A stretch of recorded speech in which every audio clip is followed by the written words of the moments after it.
कर्तव्य दक्षतेसाठी best example म्हणजे रेणुका माता. ही राजकन्येपासून ऋषीपत्नीपासून स्वतःचा शिरच्छेद पुत्राच्या हातून आणि परत त्याच पुत्राला सगळं सोडून माफ करून त्याच्यासाठी ती ज्या भूमीतून वर आली. जगदंब नामामध्ये 51 शक्तिपीठ सगळे येतात. जगत अंब, जगाची आई रेणू राजाच्या पोटी जन्माला आली म्हणून मातेचं नाव रेणुका ठेवण्यात आलं. आपण जी आरती म्हणतो ना, रेणुक कल्पकदंबे, म्हणजे रेणू राजाने जशी कल्पना केली तशी ती कन्या प्राप्त झाली. साहित्य शक्तीपीठ आपण म्हणतो त्यापैकी सगळ्यात जे पूर्णपीठ म्हणतो आपण ते माहूरचं रेणुका माता. तर मग त्याला पूर्णपीठ का म्हणतात? माहूर क्षेत्र हा एका दिवसामध्ये फिरण्याचा, एका दिवसामध्ये अभ्यास करण्याचा विषय नाही. माहूरला इतकं मूळपीठ जर म्हणलंय तर विचार करा तिथं ते शक्तितत्व किती प्रमाणात आहे. मानसिक जप, की तुम्ही फक्त एखाद्या व्यक्तीकडे, एखाद्या वस्तूकडे लक्ष केंद्रित करून बसलेत, तुम्हाला वाटतंय मी त्याच्याकडे बघतोय, पण आतमध्ये जगदंब नाम चाललंय, तेच नाम मी डोळ्यांनी बघतोय आणि तेच नाम कानांनी ऐकतोय.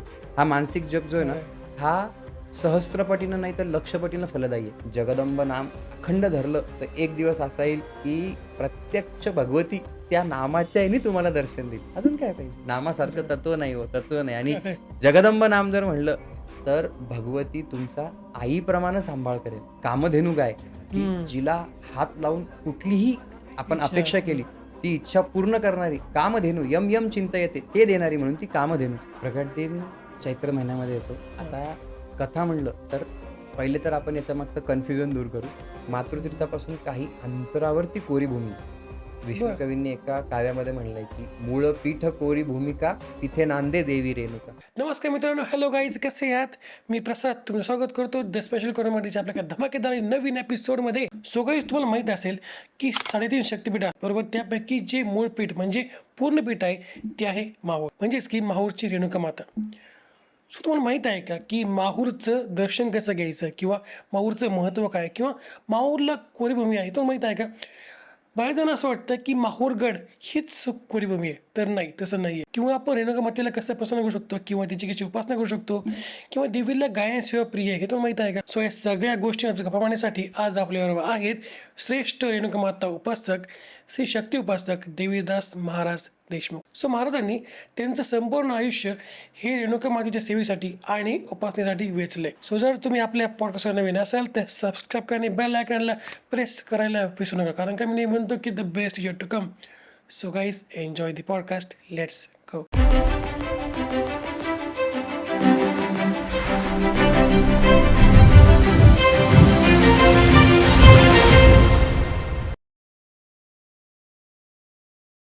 सो नमस्कार महाराज, तुमचे स्वागत आहे स्पेशल कॉर्नरमध्ये. जगदंब, जय जगदंब. म्हणजे आजचा पॉडकास्ट एकदम स्पेशल आहे आमच्याकरता, कारण आमचं स्वतःची जी कुलदैवत आहे, कुलदेवी आहे, ती माहूरची रेणुका माता आहे. सो हा पॉडकास्ट आमच्यासाठी एकदम स्पेशल आहे. तर आपण सुरुवातच करू की महाराष्ट्रात एक साहित्य शक्तीपीठ आपण म्हणतो त्यापैकी सगळ्यात जे पूर्णपीठ म्हणतो आपण ते माहूरचं रेणुका माता.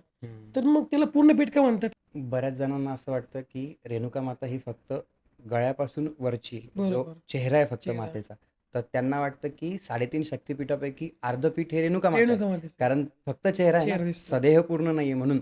पण तसं नसून अर्धपीठ हे सप्तशृंगगिरीचं, जी भगवती सप्तशृंगी आहे ती आहे. आणि ओंकाराच्या ज्या मात्रा आहेत, आकार, उकार, मकार बरोबर ओंकार, या 3 मात्रांनी ओंकार तयार होतो. हे जे 3 शक्तिपीठ आहे हे ओंकाराचं प्रदर्शन, म्हणजे आकार, उकार, मकार आणि त्यावर असलेला अर्धचंद्र म्हणजे अर्धपीठ जे आहे ते सप्तशृंगगिरीचं आहे. आणि माहूरला पूर्णपीठ का म्हणतात? कारण माहूरची रेणुका माता हिने, जसं आपण म्हणलं की कर्तव्य दक्षता, राजकन्या होती माता स्वतः.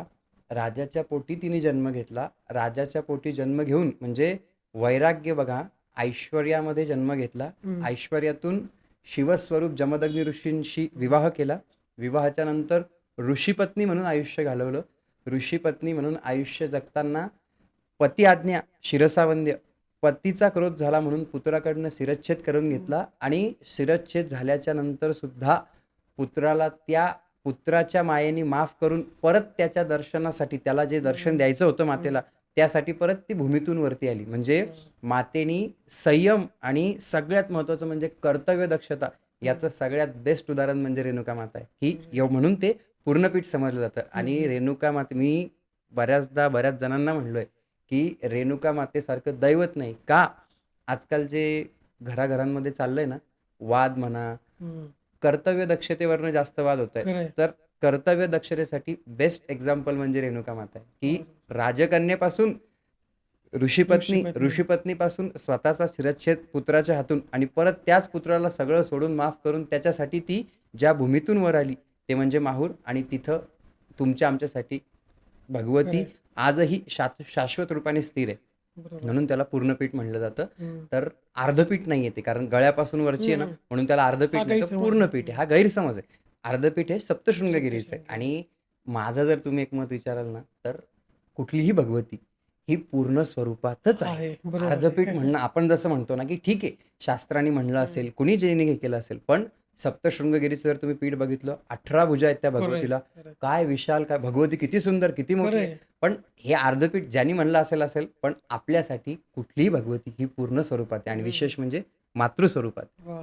आणि एक वेगळा विषय म्हणा का, की आम्ही जेव्हा जातो वणीला तेव्हा आपल्याला देवीला बघून आहे ना एकदम भरून येतं, छान वाटतं. असे काही ठिकाणचे मी अनुभव ऐकले लोकांचे, की आम्हाला भीती वाटते देवीची, किंवा त्यांचे मनात असं काय असतं की त्यामुळे ते घाबरतात देवीला, असं का बरं? नाही, काय असतं माहिती आहे का, भगवतीला त्यांनी घाबरावं ज्याच्या कर्मामध्ये चूक आहे. बस. कारण तुम्हाला तिच्याकडे बस, बघून बस. जर आईची फील येत नाही, आणि जे आम्ही नामाचे नामाचे उपासक जगदंब नामाचे, तर जगदंब नामामध्ये 51 शक्तिपीठ सगळे येतात. जगत अंब, जगाची आई. भगवतीचा प्रत्येक अवतार हा विश्व कल्याणासाठी, विशेष म्हणजे भक्तांच्या उद्धारासाठीच झालेला आहे. त्यामुळे ज्याला कुणाला भगवतीला बघून भरून येतं, असं समजायचं की आपले सत्कर्म आहेत. त्या मातृशक्तीला बघून आपले नेत्र सजल होत आहेत. आणि ज्याला धडधड होते, तर त्यांनी कर्माचा विचार करावा की कुठेतरी चुकतंय म्हणून तिला. कारण भगवती ही मायाळू भक्तांसाठी आहे आणि उग्र आसुर प्रवृत्तीच्या याच्यासाठी आहे. त्यामुळे जर धडधड होत असेल तर म्हणजे आपले कर्म नक्कीच चुकीच्या वेणी जात आहे. पण मग तुम्ही म्हणता की जगदंब हे नाव सगळ्यात श्रेष्ठ तुम्ही सांगता, तर मग ते का बरं? कारण ज्या ज्या युगामध्ये साधनेची प्रधानता सांगितली, सत्ययुगामध्ये, द्वापार युगामध्ये, त्रेतायुगामध्ये, तसं कलियुगामध्ये भगवतीच्या किंवा कुठल्याही देवाच्या प्राप्तीचं सगळ्यात सोपं साधन सांगितलंय, ते म्हणजे नाम. कलियुग केवल नाम आधारा, सुमिर सुमिर नर उतरे पारा. जर तुम्ही फक्त नामाची कास धरून राहिले, नामाचाच आसरा, नामाचाच सहारा घेतला, तर तुम्हाला कुठलंही साधन करायची गरज नाही. कारण प्रत्येक जण, आता तुम्ही बघा, आर्थिकदृष्ट्या सक्षम नसतो की तो खूप नवचंडी शतचंडी रोजच्या रोज करू शकेल. बरोबर आहे. काही लोक शैक्षणिकदृष्ट्या की त्यांना संस्कृत वाचता येईल, सक्षम नाही आहेत की संस्कृत वाचता येत नाही. मग जगदंब नाम हे असं आहे की जो कुणीही घेऊ शकतो. आणि नाम, आता बाकीच्या ग्रंथांना वाचण्याचे नियम आहेत, बाकीच्या ग्रंथांना वेळेच्या मर्यादा आहेत, बाकीच्या ग्रंथांना पावित्र्यतेचं भान विशेष आहे. जगदंब नाम हे असं आहे की अपवित्रो पवित्रो वा, म्हणजे तुम्ही ज्या अवस्थेमध्ये नाम घेतलं तर नाम तुमच्या त्या अवस्थेला पवित्र करतं. म्हणून जगदंब नाम. आणि फक्त जगदंब नामच नाही तर भगवंताचं किंवा भगवतीचं कुठलंही नाम सर्वश्रेष्ठ आहे. ज्याप्रमाणे आपण आपल्या आईला नावाने हाक मारत नाही, मातेचं नाव काय, रेणुका.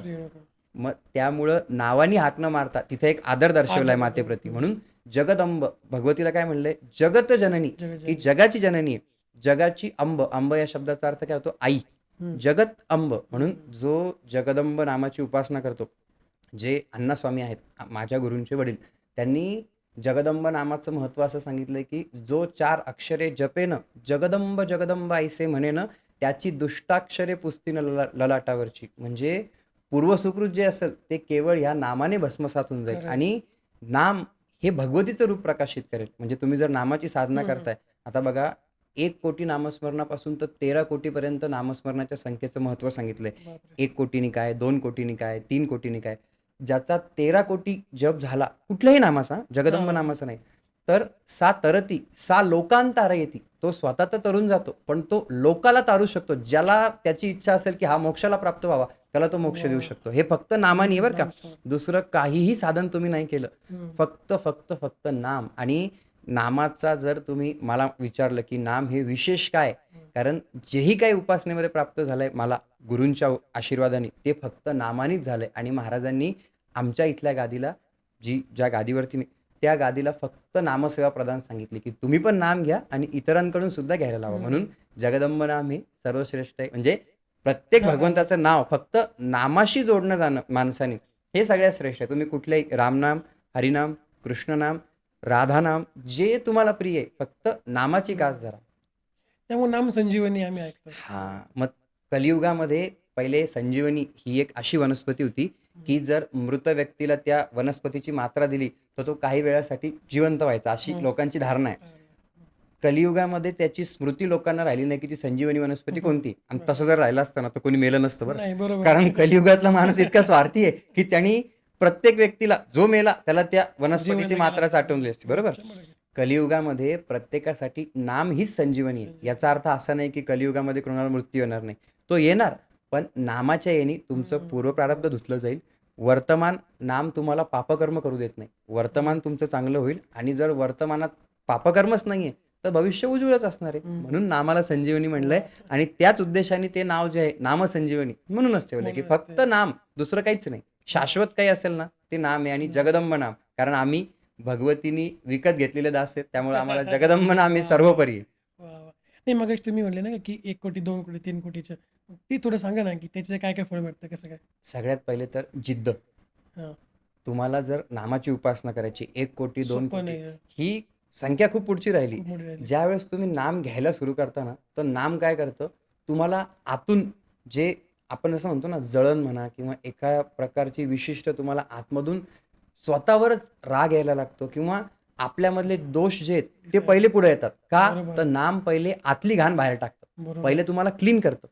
1 कोटी जप पूर्ण झाला तर माणसाचं तनस्थान म्हणजे पूर्ण शरीरशुद्धी होते. 2 कोटी जप पूर्ण झाला तर माणसाची धन, म्हणजे तुम्हाला जर धनाची अपेक्षा आहे तर भगवती तुम्हाला इतकं धन देईल, आणि जर तुम्हाला धनाची अपेक्षा नाहीये, भगवतीची अपेक्षा आहे, तर भगवती तुमच्या आतमध्ये असलेली धनाची जी वासना आहे ती कमी करून टाकेल. तसं 3 कोटीला वा. म्हणजे 5, 6, 7, 8 जसं 13 कोटीपर्यंत सांगितलंय ना, हां. तर एकदा महाराज म्हणले होते की 8 कोटी, म्हणजे मी असंच विचारलं होतं, म्हणलं महाराज एखाद्याला जर वाटतंय की 13 कोटी जप करायचा तर तो कसा करायचा, तर त्या 13 कोटी जपावर महाराज म्हणलेत की 13 कोटी ही खूप पुढची संख्या आहे म्हणे. पहिले तुम्ही नाम जपायला सुरुवात करा. ज्यावेळेस तुम्हाला गोडी लागेल ना, तर त्यावेळेस एकतर वैखरी म्हणजे वाणीनं जगदंब म्हणलं, एक जो आहे मनातल्या मनामध्ये चाललंय पण फक्त होठ हलतायत, मुखातून उच्चार नाही, आणि एक जो आहे मानसिक जप, की तुम्ही फक्त एखाद्या व्यक्तीकडे एखाद्या वस्तूकडे लक्ष केंद्रित करून बसलेत, तुम्हाला वाटतंय मी त्याच्याकडे बघतोय, पण आतमध्ये जगदंब नाम चाललंय, तेच नाम मी डोळ्यांनी बघतोय आणि तेच नाम कानांनी ऐकतोय. हा मानसिक जप जो आहे ना, हा सहस्त्रपटीनं नाही तर लक्षपटीनं फलदायी आहे, कारण तन मन याची एकाग्रता आहे. 13 कोटी जपाचं महत्व असं सांगितलंय. तुम्ही जसं म्हणले की 1-1 कोटीपासून 13 कोटीपर्यंत, तर 13 कोटी जप करणारा व्यक्ती हा कुठल्या म्हणजे पापकर्म असो, पूर्वसुकृत असो, प्रारब्ध भोग असो, त्याला ज्या देवतेचं तो जप करतोय त्या देवतेचं दर्शन असो, मोक्ष असो, वाच्यासिद्धी असो, कारण 8 कोटीच्या नंतर माणूस वेदांत वाचस्पती जसं म्हणलंय, तो जे बोलल ते खरं होतं. का? तर वाणीला ती धार येते नामाच्या याने. तो जर म्हणला असं होणार, ते तसंच होणार. का? भगवंत त्याच्या अधीन आहे, कारण तो 24 तासामध्ये श्वासागणित नामाचा जप करतो. मग 13 कोटी ज्याचा आहे तिथं भगवंताचं दर्शन होऊन तो मोक्षाला प्राप्त होतो. आणि 13 कोटी जप ज्याचा अजपाजप सुरू होतो श्वासागणित, तर ती संख्या फक्त 13 कोटी राहत नाही, 13 दुनी 26 अरब खरब इतका इतका जप होत जातो. हा, आणि ज्यांचा असा जप होतो ते जर कुठे गेले तर तीर्थे कुर्वाणी तीर्थंती, म्हणजे त्यांच्या जाण्याने त्या तीर्थाला तीर्थत्व प्राप्त होतं इतकं. म्हणून आपल्याकडे महाराष्ट्र संतांची भूमी सांगितली. आपला महाराष्ट्र हा संतपूजक आहे. संतांच्या चरणाची धूळ जरी माणसाला प्राप्त झाली ना, तर माणसाच्या मोक्षाचा मार्ग, आणि नमस्कार आपण ज्यावेळेस करतो साधू संतांना, मती शुद्ध होते. हे कुंडलिनीचं स्थान आहे, म्हणून आपण नमस्कार करतो, मती शुद्ध होते. मग हे जे कोटीनी नामस्मरणाचे तुम्ही महत्व विचारलं ना, तर संख्या मॅटर नाही करत की तुम्हाला 13 कोटी. सुरुवात तुम्ही कुठून करता, आणि सुरुवात केल्यानंतर साधनेमध्ये सातत्य कसं ठेवता हे मॅटर करतं, की तुम्हाला कशी नामाची गोडी लागेल. कारण रेग्युलॅरिटी शोज द रिझल्ट. प्रत्येक गोष्टीमध्ये सातत्य तुम्हाला प्रमाण देऊ शकतं. जर सातत्य नाहीये साधनेमध्ये तर 13 कोटी खूप लांबची गोष्ट आहे. आपण एक माळ जरी म्हणलं तर मग अवघड होऊन जाईल. 108 सुद्धा करायला बऱ्याच जणांना जमत नाही किंवा कंटाळा करतात.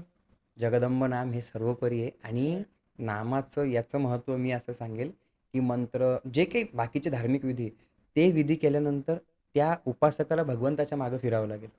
पण नाम जर घेताय तर भगवंत त्याच्या आधी नेऊन त्याच्या मागे फिरेल, की तो माझं नाव घेतोय. राम से बडा राम का नाम. खरंय. कारण ज्यावेळेस सेतू बांधला गेला तर त्यांच्या रामनाम. नामाने तो दगड पाण्यामध्ये तरंगत होता. का? नामावर हनुमंतरायाची जी निष्ठा आहे ती निष्ठा त्या पाण्यावरून मार्ग त्यांना करून दिला ना तयार. म्हणून नाम हे सर्वोपरी सांगितलंय. आणि ज्या दिवशी तुम्ही बघा जगदंब नाम अखंड धरलं तर एक दिवस असा येईल की प्रत्यक्ष भगवती त्या नामाच्या ह्यानी तुम्हाला दर्शन देईल. अजून काय पाहिजे? नामासारखं तत्व नाही हो, तत्व नाही. आणि खरंय. जगदंब नाम जर म्हणलं तर भगवती तुमचा आईप्रमाणे सांभाळ करेल. वा. तिला जसा परशुराम तसेच तिचे तसे, सगळे परशुराम आहेत. फक्त तिचा हात धरला पाहिजे. ती धरला आपला हात पाहिजे. धरायला तयार आहे. आपण तिचा हात धरला पाहिजे. बरं, तर मग महाराज आपण प्रगट दिन ऐकतो आपल्या रेणुका मातेचा, तर मग तिची कथा काय तो सांगा ना थोडं. प्रगट दिन चैत्र महिन्यामध्ये येतो. आता कथा म्हणलं तर पहिले तर आपण याच्या मागचं कन्फ्युजन दूर करू की चैत्र नवरात्रामध्ये चैत्र शुक्ल पंचमी येते. हं. लोकांना वाटतं तो मातेचा प्रगट दिन आहे. पण चैत्र कृष्ण पंचमी, जसे एका महिन्यामध्ये 2 पक्ष आहे, एक शुक्ल पक्ष आणि एक कृष्ण पक्ष. तर शुक्ल पक्षामध्ये येणारी पंचमी ज्यावेळेस चैत्र नवरात्र प्रतिपदा ते नवमीपर्यंत चालू होतं असतं, तर त्या नवमीपर्यंतच्या नवरात्रामध्ये येणारी पंचमी जी आहे ती श्रीपंचमी, ती वेगळी. आणि पौर्णिमेनंतर जी 5 दिवसांनी पंचमी येते कृष्ण पक्षातली, जशी कृष्ण जन्माष्टमी असते बघा बरोबर. कृष्ण पक्षातली, कृष्ण पक्षात. त्याप्रमाणे मातेचा प्रगट दिन हा चैत्र कृष्ण पंचमीला आहे. त्या रेणुका महात्म्याच्या कथाच्या याच्यामध्ये रविवारी धनुराशी स्थिते मूळ नक्षत्रे श्री रेणुका अवतीर्ण, म्हणजे धनुरास मूळ नक्षत्र या याच्यामध्ये मातेचं अवतरण झालेलं. आणि चैत्र कृष्ण पंचमीला रेणुराजा हा अत्यंत दानशूर राजा होता. त्याची पत्नी भोगावती, त्यांना एक हे दुःख, म्हणजे सगळी संपत्ती असून एक दुःख की पोटी अपत्य नाही. मग त्यांनी गौतम ऋषींच्या आज्ञेवरनं मार्गदर्शनावरनं दुर्गा मातेची उपासना केली की पुत्रप्राप्ती व्हावी. त्यासाठी त्यांनी पुत्रकामेष्टी यज्ञ सुद्धा केलाय. त्याचा शास्त्रामध्ये उल्लेख येतो. दुर्गा मातेने त्यांना ज्या ठिकाणी त्यांनी उपासना केली तिथे त्यांना साक्षात्कार म्हणजे प्रत्यक्ष दृष्टांत देऊन सांगितलं की तुझ्या पोटी मीच जन्म घेईल. म्हणून रेणुका मातेचं जे मूळ स्वरूप आहे ते दुर्गादेवी मानलं जातं. रेणू राजाच्या पोटी जन्माला आली म्हणून मातेचं नाव रेणुका ठेवण्यात आलं. आपण जी आरती म्हणतो ना, रेणुक कल्प कदंबे, म्हणजे रेणू राजाने जशी कल्पना केली तशी ती कन्या प्राप्त झाली. त्या आरतीचं रेणुक कल्प कदंबे. म्हणून त्या राणी भोगावती आणि रेणुराजा यांच्या पोटी मातेचं अवतीर्ण झालं. आपण जन्म झाला नाही म्हणू शकत, कारण जन्म हा माणसाचा होता, देवाचं अवतीर्ण होतं, प्रागट्य होतं. मग त्यांच्या पोटी मातेचं अवतरण झालं. त्यावेळेस ज्यावेळेस त्यांनी मातेला बघितलं की जसं त्यांनी कल्पिलं होतं, विष्णुकवींची जी आरती जय जय जगदंबे, तर त्यांनी मातेचं वर्णन कसं केलंय की रेणुराजाने जशी कन्या कल्पिली होती की माता जर माझ्या पोटी जन्म घेणार आहे ती कशी असेल, तर ती तशाला तशी होती. म्हणून रेणुक कल्प कदंबे. मग ज्यावेळेस मातेचं अवतीर्ण झालं तर माता ही राजकन्या असून सुद्धा दुर्गा मातेने दृष्टांत दिला की मी पोटी अवतार घेणार आहे, पार्वती स्वरूप. म्हणून मातेचा विवाह ऋषींशी झाला, नाहीतर राजकन्येचा विवाह एखाद्या राजपुत्राशी होतो.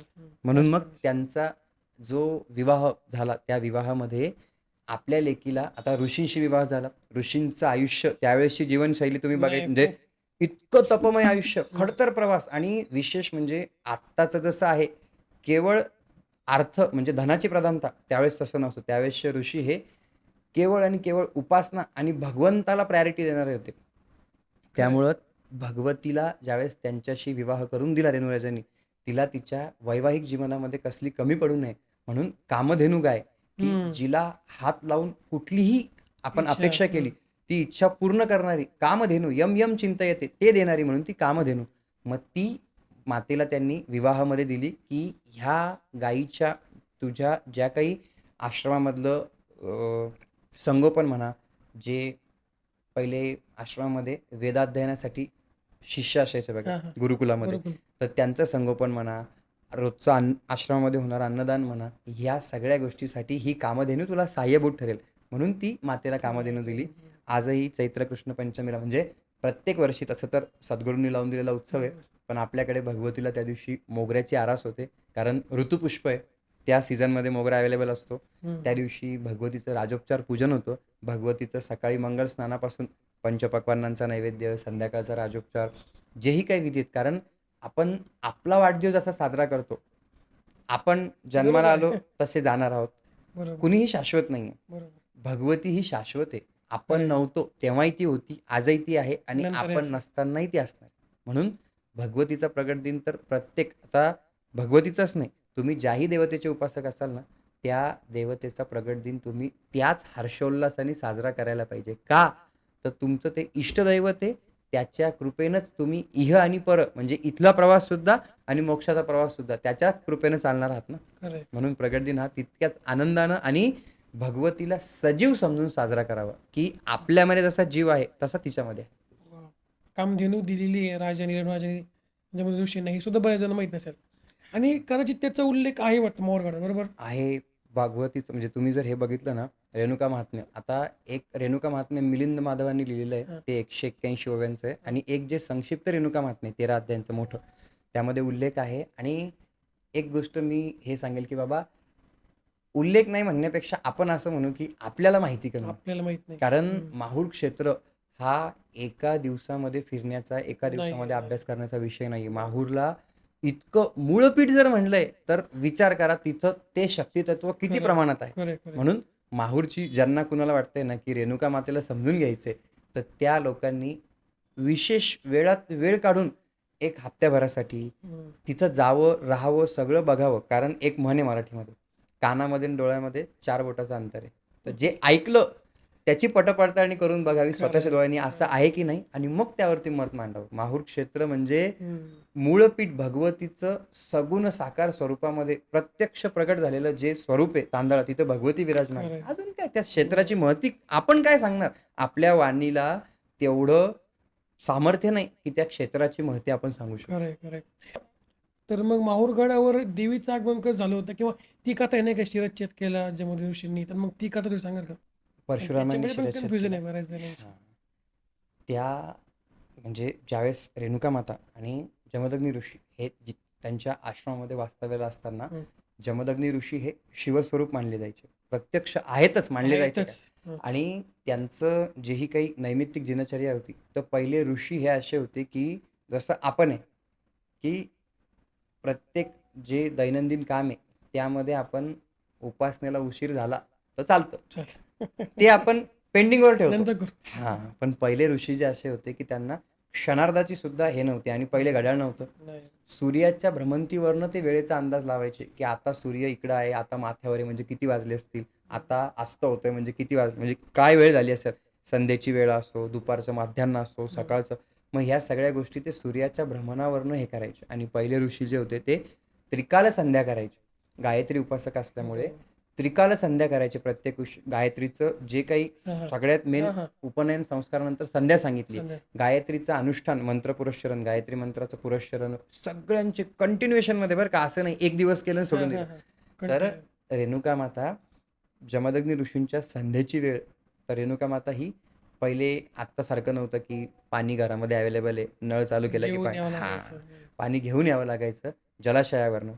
तर रेणुका माता ही ज्यावेळेस ऋषींच्या संध्यावंदनासाठी किंवा त्यांचं जे नैमित्तिक कर्म आहे त्यासाठी जलाशयाकडे पाणी आणायला गेली, त्यावेळेस पाणी घेऊन येताना एक गंधर्व त्यांच्या जे क्रीडेमध्ये होते, त्यावेळेस गंधर्व क्रीडेमध्ये असताना जसं आपण म्हणतो ना, एखादं दृश्य बघताना आपलं थोडा वेळ थांबतो आपण, की कुठलं एखादं असो. बरोबर. तर त्यावेळेस भगवती रेणुका माता त्या गंधर्वाच्या रत्ती क्रीडे म्हणजे बघितलं भगवतीच्या दृष्ट, तर त्यावेळेस भगवतीला क्षणार्धाचा विलंब झाला. क्षणार्ध बरं का, आपण म्हणू घंटा 2 घंटे तसं नाही. क्षणार्धाचा विलंब झाला, की तिकडनं इकडं येण्यासाठी. आणि हे जे ऋषी जे होते इतके निष्ठावान, की त्यांचं प्रत्येक गोष्ट आपल्यासारखं नव्हतं, म्हणून ते तर ऋषी होते ना. कारण बरोबर. जमदग्नी ऋषी, आता बऱ्याच जणांचं गोत्र जमदग्नी असतं बघा, हं. जमदग्नी गोत्र आहे. हं. ते ऋषी तेवढे साधनेमध्ये सातत्यवान होते, म्हणून त्यांच्या हं. नावाने गोत्र आज प्रचलित आहे. बरोबर. जमदग्न, शांडिल्य, गौतम जे सगळे गोत्र आहेत. बरोबर. जे. तर उशीर झाल्याच्या नंतर साधनेमध्ये उशीर का झाला हा प्रश्न विचारला असताना भगवती रेणुका माता ही पतिव्रता, तिने घडलेला दृष्टांत साधा सरळ जे आहे ते खरं सांगितलं, की कुठलंही खोटी नाही. आर्ग्युमेंट न करता जे आहे ते खरं सांगितलं. मग त्यावेळेस त्यांनी तुमच्यामुळं आमच्या साधनेमध्ये विलंब झाला याचं दंड म्हणून भगवती म्हणजे परशुरामांचे 4 भाऊ होते. परशुराम मातेला 5 पुत्र होते पाच एकूण. पत्र होते. तर परशुरामांचे जे भाऊ आहेत, तर त्यांना सांगितलं, की यांचं प्रायश्चित्त किंवा याचा दंड म्हणून तुम्ही मातेचा शिरच्छेद करा. तुमच्या मातेचा. आता मातृहत्या याचं पाप लागेल आपल्याला, म्हणून चारही पुत्रांनी ती आज्ञा नाकारली की आम्ही मातेचा शिरच्छेद करू शकत नाही. मग जमदग्नी ऋषींनी भगवान परशुरामांचं आवाहन केलं आणि भगवान परशुराम हे मातृपितृ आज्ञा पालन करणारे, बरोबर. सदैव तत्पर. त्यांनी सांगितलं की असं असं झालं, तुझ्या मातेच्या विलंबामुळं माझ्या साधनेमध्ये खंड पडला, तर याचं दंड किंवा शिक्षा म्हणून मी यांना सांगितलं शिरच्छेद करा. यांनी दोष लागेल म्हणून पित्याची आज्ञा डावलली, तर तू आता तुझ्या मातेसगट यांच्या सगळ्यांचं हे कर. म्हणून भगवान परशुरामांनी पित्याची आज्ञा, क्षणार्धाचा विलंब केला नाही. हातामध्ये कुठार म्हणजे परशु, शिरच्छेद केला मातेचा.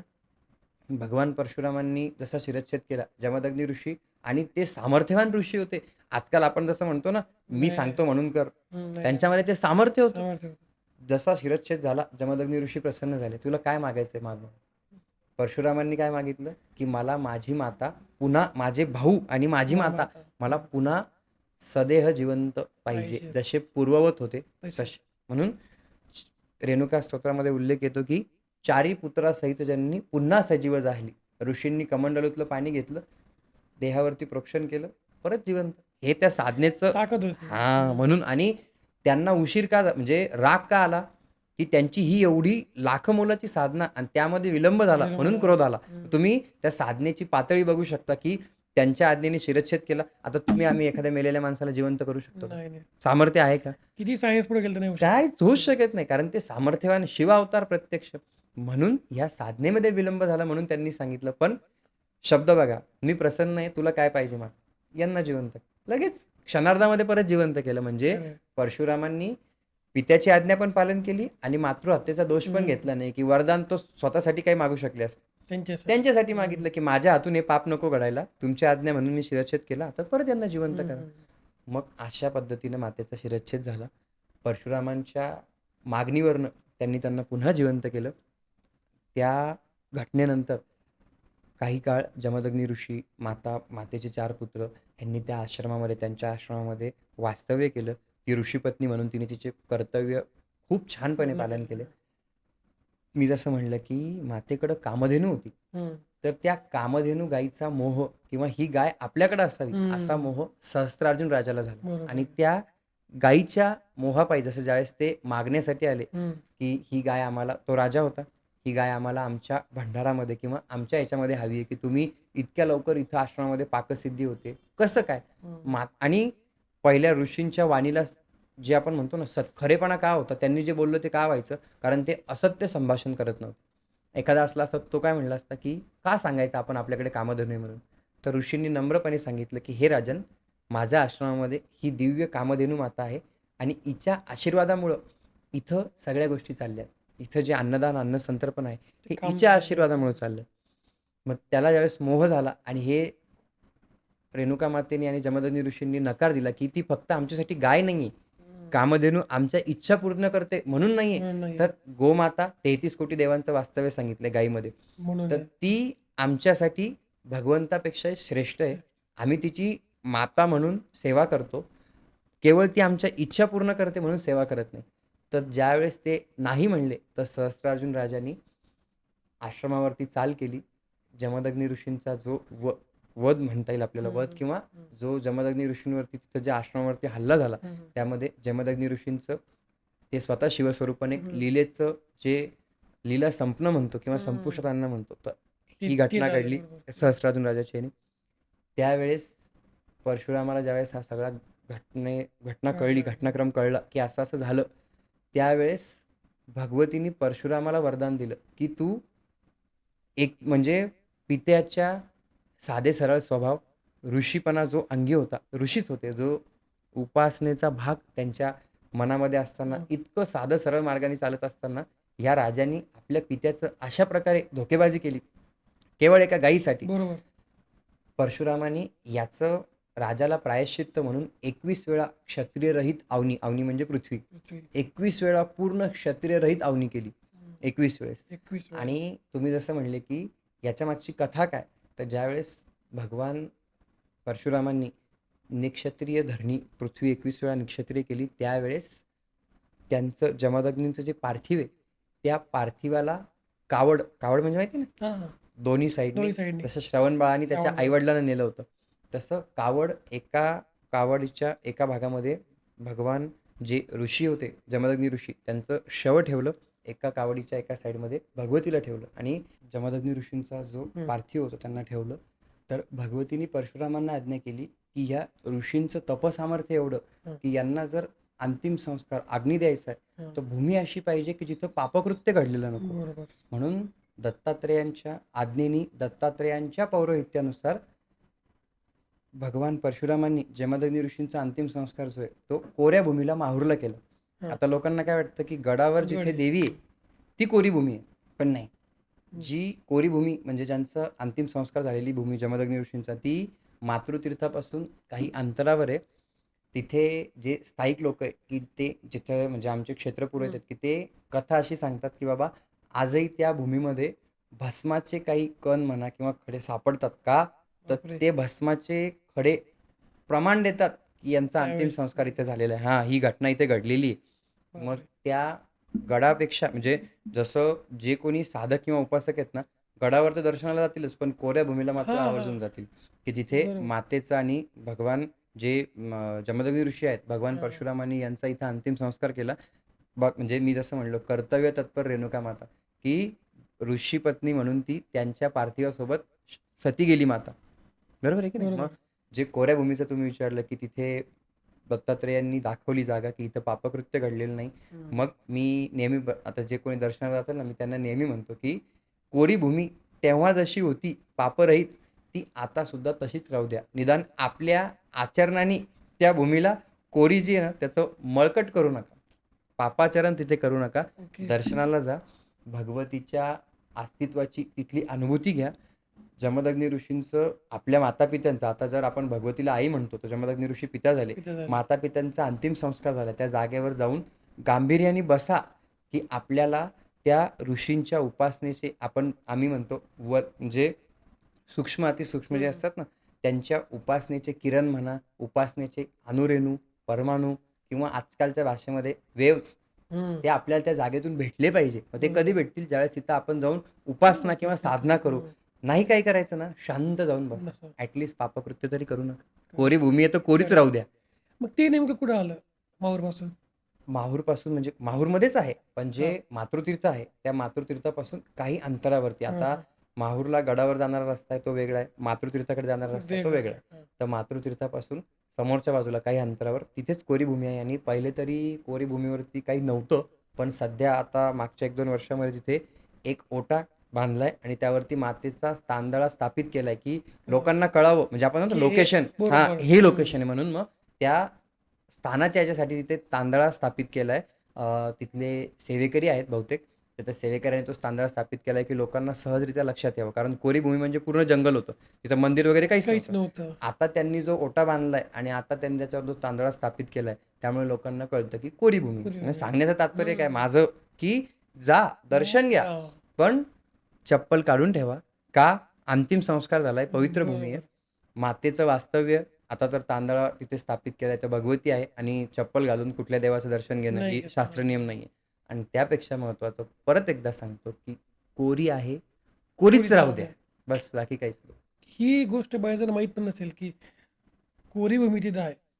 याचं पण दर्शन घेतलं पाहिजे सगळ्यांनी त्याचं. कारण या सगळ्या गोष्टींमध्ये काय माहिती का, खूप गहन अर्थ आहे की प्रत्येकाला जर समजला ना, बस भगवतीची कृपा आहे. मग माहूरला जे देवीचं रूप आहे आपण त्याला तांदळ म्हणतो, तर मग त्याचं आध्यात्मिक महत्व काय? कारण ते स्वयंभू आहे असं म्हणतो, बरोबर? परशुरामांनी ज्यावेळेस अंतिम संस्कार केले रेणुका मातेचे आणि जमदग्नी ऋषींचे, अंतिम संस्कार तर केले, कारण जसं मी म्हणलं की तो मातृपितृ आज्ञा पालन करणारा होता. पण एका पुत्राला किती मोठा हो, तो लहान असतो आई बापाचा. बरोबर. तो ज्यावेळेस मातेच्या आठवणीनं व्याकुळ झाला की आपण मातेच्या आज्ञेवरनं आपण अंतिम संस्कार तर केले, पण आपण ह्या नादात आपल्या मातेला गमावून बसलो. बरोबर. वडिलांचा तर मृत्यू झाला, पण माता तर सदेह जिवंत सती जाणं म्हणजे काय, जिवंत त्या पार्थिवासोबत स्वतःचं दहन करून घेणं. मग ज्यावेळेस त्यांना तो विरह कुठंतरी असहाय्य झाला, त्यावेळेस त्यांनी इतक्या आर्ततेने, आर्तता म्हणजे आपण जसं बोलतोय हे नॉर्मल संभाषण आहे, आर्तता म्हणजे नेत्रांमध्ये अश्रू वाणीला आपण एखाद्याला आवाज देणं वेगळं आणि एखाद्याच्या नावाने आर्त स्वराने हाक मारणं वेगळं. तर त्या सजल नेत्रांनी मातेला ज्यावेळेस आर्ततेने हाक मारली, तर आकाशवाणी त्या क्षेत्रामध्ये आकाशवाणी झाली, की तुझी माता तुला पुन्हा भेटेल. तू मागं वळून बघू नको. ज्या ठिकाणी भगवान परशुराम होते त्या ठिकाणी.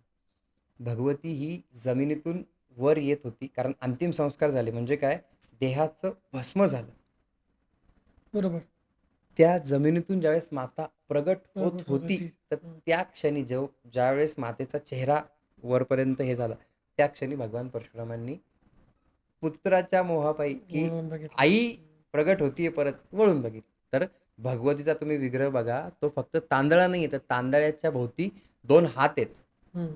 ते म्हणजे भगवती जर पूर्ण प्रगट झाली असती त्याच्यामध्ये, तर भगवतीची मूर्ती अशा स्वरूपात असली असती, की लेकराला उचलून घेण्यासाठी. उचलून घ्यायचं. मग ते हात जे वर येत होते, तांदळाच्या बाजूला 2 हात आहेत, हात ते आहेत. फक्त लेकरांना जवळ घेण्यासाठी आहेत. म्हणून फक्त तांदळा नाही तर मातेचा एक अवयव जे हात आहेत, तो सुद्धा तिथे दिसतो. फक्त साडी ज्यावेळेस नेसवतात, हार घालतात, त्यावेळेस ते झाकले जातात. झाकले जातात, दिसत तर नाही. तिथे तुम्ही म्हणजे आता शेजारतीच्या वेळेस जर गेले ना, तर शेजारतीच्या वेळेस पुष्परहित सगळे हार वगैरे काढलेले असतात. जसं आपण झोपताना एकदम रिलॅक्स होऊन झोपतो, हा, हा, हा. त्याप्रमाणे मातेच्या अंगावरचं सगळं निर्माल्य काढलेलं असतं. एक सुती साडी मातेच्या अंगावर असते. त्यावेळेस मात्र हे हात तुम्हाला दिसतात. प्रॉपर दिसतात. तुम्ही विग्रहाबद्दल बोलले, की मातेचा विग्रह स्वयंभू जमिनीतून प्रगट झालेली जो विग्रह आहे, कोरी भूमी वेगळी आणि हे जमिनीतून वेगळं. प्रगट झालं, हां, ती ते जागा वेगळी. गडावरचं, ती गडावर. गडावर तो हम्म. शेंदूर लेपित विग्रह आहे. मातेचं जर तुम्ही स्वरूप बघितलं, तर भगवतीचे जे नयन आहे ना, हम्म. डोळे हा, हा. मत्स्याकार डोळे आहेत बरोबर आहे, भगवतीचे, बघितले. माशाच्या आकाराचे डोळे आहेत. बरोबर. नाक चाफेकळी नाक, की चाफ्याची कळी जशी असते त्या शेपमध्ये, त्या आकारामध्ये मातेचं नाक आहे. मातेचं जे आपण कुंकू लावतो, तर तुम्ही आम्ही कुंकू लावले थोडंसं, थोडंसं पण मळवट जर म्हणलं, मोठं पूर्ण पूर्ण पूर्ण कपाळावरती पूर्ण भरलेलं. मळवट. जो नाकाचा भाग आहे त्यावरती हळदीनं ते सुशोभित केलं जातं. त्यावर श्री, ओम, पद्म म्हणजे कमळ, शिवलिंग असे आकार काढले जातात. जो मातेचा विग्रह आहे तो लेकूरवाळा विग्रह आहे तिथला. का? मातेच्या तांदळाच्या जवळच परशुरामांची काळ्यापासून अशी छोटीशी मूर्ती आहे. माहिती आहे. भगवती त्याच्यासाठी प्रगट झाली ना, तिच्या लेकरासाठी झाली त्यामुळे ती ना. जाते. हा, याची साक्ष दाखव. म्हणजे तुम्ही जर काय माहितीये का, दर्शन घेणं आणि फक्त पिकनिक म्हणून जाणं यामध्ये फरक फरक आहे. आहे. दर्शन घेतलं तर ह्या सगळ्या बरोबर. गोष्टी व्यवस्थितपणे दिसतात. बरोबर. आणि तिथं रात्री शेजारतीच्या जसं मी म्हणलो ना, तुम्हाला तो विग्रह स्पष्टपणे बघायला भेटतो, की माता साक्ष देते की ह्याच्यासाठी मी आली आहे ना. खरंय. मग ते आपल्यासाठी उदाहरण आहे, की अरे तुम्ही हाकात मारून बघा आरतीतेनं, मी नाही आले तर मग सांगा. मग सांग. कारण तिच्यासाठी परशुरामच नाही, आपण सगळे सुद्धा तिचे लेकरच आहोत. खरंय. लेकूरवाळं दैवत आहे, जवळ बरोबर. परशुराम आहे. तो विग्रह तुम्ही नीट बघा. हम्म, हम्म. भगवतीचे हात, परशुरामाची मूर्ती, भगवतीचं स्वरूप. आणि ज्यावेळेस एक नजरानजर होते ना एकाग्रतेने, ती फक्त शेजारतीच्या वेळेस होती. एकाग्रतेने वा. बघितलं ना, जर त्यावेळेस उपासक खरा असेल ना, आपोआप नेत्र सजल होतात. आपोआप काही विषय नाही, काही गोष्ट नाही, काय नाही, काय नाही, काय, फक्त तिच्याकडे बघून नेत्र सजल. का? वात्सल्य ओसंडून वाहते. माहूरचं एक नाव काय आहे? मातापूर. जिथं मातेच्या मातृत्वाला पूर आलाय ते मातापूर. खरंय. आपण माहूर म्हणतो. बरोबर. हम्म. माहूर म्हणजे नांदेड, तिथं एक जो पट्टा येतो, तर ते साऊथच्या बॉर्डरवर, साऊथच्या नाही, आंध्राच्या बॉर्डरवर येतं नांदेड. नांदेड. तर माऊर, ऊर म्हणजे गाव, माऊर, आईचं गाव माऊर, त्याचा आता माहूर झालं. आपापल्या विचारात. म्हणून मातापूर जे आहे, तिथं माता मातृत्व वाटण्यासाठीच बसली आहे. त्या विग्रहाचा अर्थ काय? मातृत्वाने भरलेला विग्रह आहे. लक्ष्मी तुम्हाला पैसा, संपत्ती देऊ शकते. सरस्वती विद्या देऊ शकते. हम्म. काली मातेची उपासना केली ती तुम्हाला हिंमत देऊ शकते. पण रेणुका मातेची उपासना तुम्हाला आईचं प्रेम देऊ शकते. आणि एक आई आपल्या लेकराला लक्ष्मी, सरस्वती आणि काली तिन्ही गोष्टींनी परिपक्व करते. खरंय. देवीची उपासना केली तर ती आईप्रमाणे तुम्हाला सांभाळणार आहे. सगळं त्याच्यामुळे सगळं मग सगळं. सगळे येतात. आणि तुम्हाला काही मी दुसरी गरज नाही. प्रत्येकाला म्हणतो की भगवती, तर रेणुका मातेची उपासना असल्यामुळे माझ्या बोलण्यामध्ये सातत्याने तेच नाव येईल, बरोबर. रेणुका माता. भगवती ही व्यवहार शून्य बाई आहे. तुम्ही जर आई म्हणून तिच्याकडे गेले ना, ती काही मुक्त बघणार हाताने, नाही. अरे काहीच बघणार नाही. तू माझ्याकडे आलायस ना, तुझे कर्म काय, तुझी जात काय, तुझा वर्ण काय, तू काळा गोरा काहीच नाही. श्रीमंत, काहीच नाही. फक्त मागायचा उशीर आहे. पण कधी? ज्यावेळेस आपण पूर्णपणे स्वतःला तिला सोपवून देतो त्यावेळेस. आणि याच्यात पॉईंट येतो की जर कर्म वाईट असतील तर मग ते पण होणार नाही. अजिबात नाही. कारण भगवती कर्मसाक्षी आहे. जर तिने स्वतःच्या चुकीची शिक्षा स्वतः भोगली, तुम्ही कोण आहे ती तिने जर शिक्षा भोगली, ऋषींकडून आज्ञेने शिरच्छेद करून घेतला, ती कर्तव्याचं प्रमाण दाखवते ना, की तुम्ही तुमच्या कर्तव्याला चूक करू नका, कर्मामध्ये चूक करू नका. जिथं मला शिक्षा भोगावी लागली, आपण तर माणसं आहे. आपण कोण आहे? ती दुर्गा मातेचा अवतार असून, म्हणजे मला तर कधी कधी काय वाटतं माहिती का, आपल्या आयुष्यामध्ये आपल्याला कर्माचं आणि कर्तव्याचं महत्त्व पटवून देण्यासाठीच रेणुका मातेने अवतार घेतला. खरंय. वा. मातृत्व सुद्धा, पतिव्रत्य सुद्धा, कर्म सुद्धा, धर्म सुद्धा सगळं पटून, म्हणजे मातेचं चरित्र तुम्ही बघा, सगळ्या गोष्टी मातेने आधी जगून दाखवल्या. समर्थ एका श्लोकामध्ये काय म्हणतात, की बोले तैसा चाले त्याची वंदावी पावले. भगवतीने आधी ते करून दाखवलंय आणि मग ते आपल्याला करायला सांगते. आपण फक्त सत्कर्म आणि उपासनेने स्वतःला तिला सोपवलं ना, तर तुम्ही स्वतःच्या आयुष्यामध्ये होणारे चेंज बघा. बस. सगळं जे पाहिजे ते भेटून जाईल. वा. मग आता माहूरला गेल्यानंतर ना खूप लोक चुकीच्या पद्धतीने दर्शन घेतात.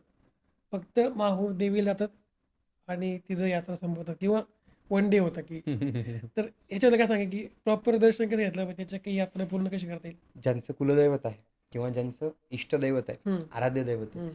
आता होतं काय माहिती का, हे टूर्स अँड ट्रॅव्हल्सवाले ज्यावेळेस यात्रा अरेंज करतात ना, तर त्यांना असतं की त्यांच्या ठरलेल्या टाइम पिरियडमध्ये त्यांना तेवढे देवस्थानं दाखवायचे असतात. त्यांना 2 दिवसामध्ये भरपूर तिकीट हां, दाखवायचे. बरोबर. 3.5 शक्तिपीठाची यात्रा करतात त्यावेळेस म्हणा, अष्टविनायक यात्रेमध्ये सुद्धा माहूरचं म्हणजे कुठल्याही याच्यामध्ये त्यांना जर फक्त तो एक पॉईंट दाखवायचा असेल की दर्शन घ्या आणि गाडीत बसता. ठीक आहे, तुमचं ते दर्शन म्हणजे आपण म्हणतो ना, की भगवतीला तिथं तुम्ही जसं म्हणलं, की एक विधी काय किंवा जायची पद्धत काय, तर एक व्हिजिट मानली जाईल. जसं आपण पर्यटन स्थळ म्हणतो ना, की बरोबर आहे. गेलं, बघितलं, आलं. विधी म्हणण्यापेक्षा पद्धत सांगेल मी. का? तर ते क्षेत्र आहे. ज्याप्रमाणे तुम्ही एखाद्या प्रधानमंत्र्याला भेटताय, तुम्ही भेटू शकता डायरेक्ट. नाही. त्यांचा प्रोटोकॉल असतो. प्रोटोकॉलनुसार तुमची अपॉइंटमेंट आणि प्रधानमंत्री तरी त्यांच्या वेळेनुसार तुम्हाला अपॉइंटमेंट देतात. बरोबर. ही सगळ्यांसाठी अवेलेबल आहे ना भगवती. मी प्रत्येकाला सांगतो, की जी सरळ आणि सोपी आहे, ती साधी नाही आहे. बरोबर? हम्म. ती ऋषीपत्नी आहे. मूळ पीठ नायिका आहे. हम्म. मग तिथं जर जायचं असेल तर पद्धत काय असेल? हम्म. आता भगवान शंकरांनी जसं सांगितलंय, की जिथे जिथे भगवतीचे शक्तिपीठ आहेत, तिथे तिथे त्यांचा रक्षपाल म्हणून एक भैरव असेल. तसं माहूरला भैरव आहे. त्यांचं नाव झंपटनाथ भैरव आहे. चंपटनाथ. ज्यावेळेस तुम्ही माहूरला जाताल तर जी आपण एक प्रोटोकॉल म्हणू आजच्या भाषेमध्ये, हां. पद्धत ठीक आहे, प्रोटोकॉल बरोबर. तिथं गेल्याच्या नंतर खाली मातृतीर्थाकडे जाणारा जो रस्ता आहे, तिथं झंपटनाथ भैरवांचं मंदिर आहे आणि तिथं वरती ढळढळीत लिहिलेलं आहे प्रथम दर्शन. प्रथम दर्शन. प्रथम दर्शन म्हणजे आल्यानंतर क्षेत्रपालाच्या परवानगीने तुम्ही या क्षेत्रामध्ये प्रवेश करताय. बरोबर. प्रथम दर्शन झंपटनाथ भैरवांचं. नंतर मातृतीर्थावरती जायचं, कारण ते तीर्थ भगवान परशुरामांनी बाण मारून स्वतः तयार केलेले आहे. हम्म. बरोबर? बरं. मातृतीर्थ नावाचाच अर्थ आहे मातृतीर्थ, जिथे मातेचं वास्तव्य आहे ते मातृतीर्थ. मातृतीर्थ. तिथं गेल्याच्या नंतर स्नान करणं आजकाल शक्य नाही आणि करूही नाही. त्या तीर्थाची जी महिमा आहे ती कायम ठेवावी, करूही नाही. बरोबर. बरोबर. तुम्ही पाणी घेऊन हातपाय वाटलं तर धुवा, नाही तर नेत्राला पाणी लावून अंगावरती प्रोक्षण करून घ्या, जेणेकरून अपवित्रो पवित्रो वा. ते मातृतीर्थ आणि त्या तीर्थाचा महिमा असा सांगितलं होतं, की ज्यांनी या तीर्थामध्ये स्नान केलं त्याला काशी गया करायची गरज नाही. वा. मग तिथं गेल्याच्या नंतर पाणी तीर्थाचं अंगावरती प्रोक्षण करा. मातृतीर्थावरती 5-10 मिनिटं बसा. बसल्यानंतर तिथं मातेच्या अस्तित्वाची अनुभूती घ्या, की हे जर मातृतीर्थ आहे, याला मातृतीर्थ म्हणलंय, तर इथं मातेचं काही ना काहीतरी अंश आहे. कारण त्याच तीर्थामधून निघणारी शिळा ही तांदळासाठी वापरली जाते. बर. कोणाला माहित नाहीये, पण त्या तीर्थाच्या जवळ भगवान परशुराम त्या तीर्थाला नमन करत हात जोडून मुद्रेमध्ये उभे, तिथे परशुरामांचा एक विग्रह आहे. आहे. मग ते जर त्या मातृतीर्थाला वंदन करतायत आईचं स्वरूप समजून, मग तुम्ही आम्ही का करू नये? खरं. मग प्रथम दर्शन झंपटनाथांचं, हम्म. द्वितीय दर्शन मातृतीर्थाचं, मग गडावरती जाणं. गडावर गेल्याच्या नंतर गडावर दाराच्या बाहेर सुद्धा जे भगवतीचं प्रवेशद्वार आहे मधलं, तिथे सुद्धा भैरव आहेत. त्या भैरवांचं दर्शन, भगवतीच्या विग्रहाचं दर्शन, अतिशय म्हणजे मनमोहक भगवतीची जी मूर्ती आहे ना. 11-11:30 वाजता आरती होते. आरतीच्या नंतर तुम्ही शृंगार बघा. गाभाऱ्यामध्ये पूर्ण फुलांनी सजवलेलं भगवतीचा विग्रह, वस्त्रांनी एवढे वस्त्र अलंकार, एवढं सुंदर. ज्यावेळेस तिला बघतो ना माणूस, जर खरा उपासक असेल किंवा खरा आपण जसं म्हणतो ना फॅन, चाहता असेल, तर तो तिला बघून प्रपंच विसरून जातो. खरंय. की इतकं म्हणजे हे बघा, तुमची आमची सुंदरता आहे ना, ही वयाच्या मर्यादेमध्ये बांधली गेलेली आहे. 100% की चेहऱ्यावरती सुरकुत्या आजकाल ते पडणार, येणारच आहे. केस पिकणार, हातपाय गात्र शिथिल होणार म्हणजे होणार. पण तिची सुंदरता ज्यावेळेस बघतो ना माणूस, त्रिभुवनी भुवनी पाहता तुझा ऐसे नाही, चारी श्रमले परंतु न बोलवे काही. काही मग मातेच्या विग्रहाचं दर्शन घ्यावं. मातेच्या विग्रहाच्या बाजूला आपण ज्यावेळेस सभामंडपाच्या बाहेर येतो, तर डाव्या हाताला तिथे जमदग्नी ऋषींचं शिवलिंग आहे. बरं. त्या शिवलिंगाचं दर्शन घ्यावं. आणि सभामंडपामध्ये एका गणेश आहे. एकवीरेचा पुत्र म्हणून एका गणेश, त्याचं नाव एका एका गणेश एका गणेश, त्या गणपतीचं नाव आहे एका गणेश. तसा ना सिद्धिविनायक, वरदविनायक, तसं शेंदुराचंच आहे भगवतीच्या एक्झॅक्ट समोर सभामंडपामध्ये एका गणेश नाव आहे. त्याचं दर्शन घ्यावं. बाहेर आल्याच्या नंतर जमदग्नी ऋषींचं शिवलिंग आहे, त्याचं दर्शन घ्यावं. आणि गडावरती परिवार देवता जर म्हणलं तर एक तुळजाभवानीचं मंदिर आहे, एक महालक्ष्मीचं मंदिर आहे. परिवार देवता म्हणून तुम्ही त्यांचं दर्शन घ्यावं. भगवती जसं मी म्हणलं की लेकरूवाळं दैवत आहे. गडाच्या मागच्या बाजूला परशुरामांचा एक विग्रह आहे. खाली पायऱ्या उतरून जावं लागतं, त्यांचं दर्शन घ्यावं. आणि त्यांच्या दर्शनाच्या नंतर गडावरचं बोलतो मी, पर्टिक्युलर परिवार देवता, त्यावेळेस तुमचं त्या परिवार देवताचं दर्शन पूर्ण होतं.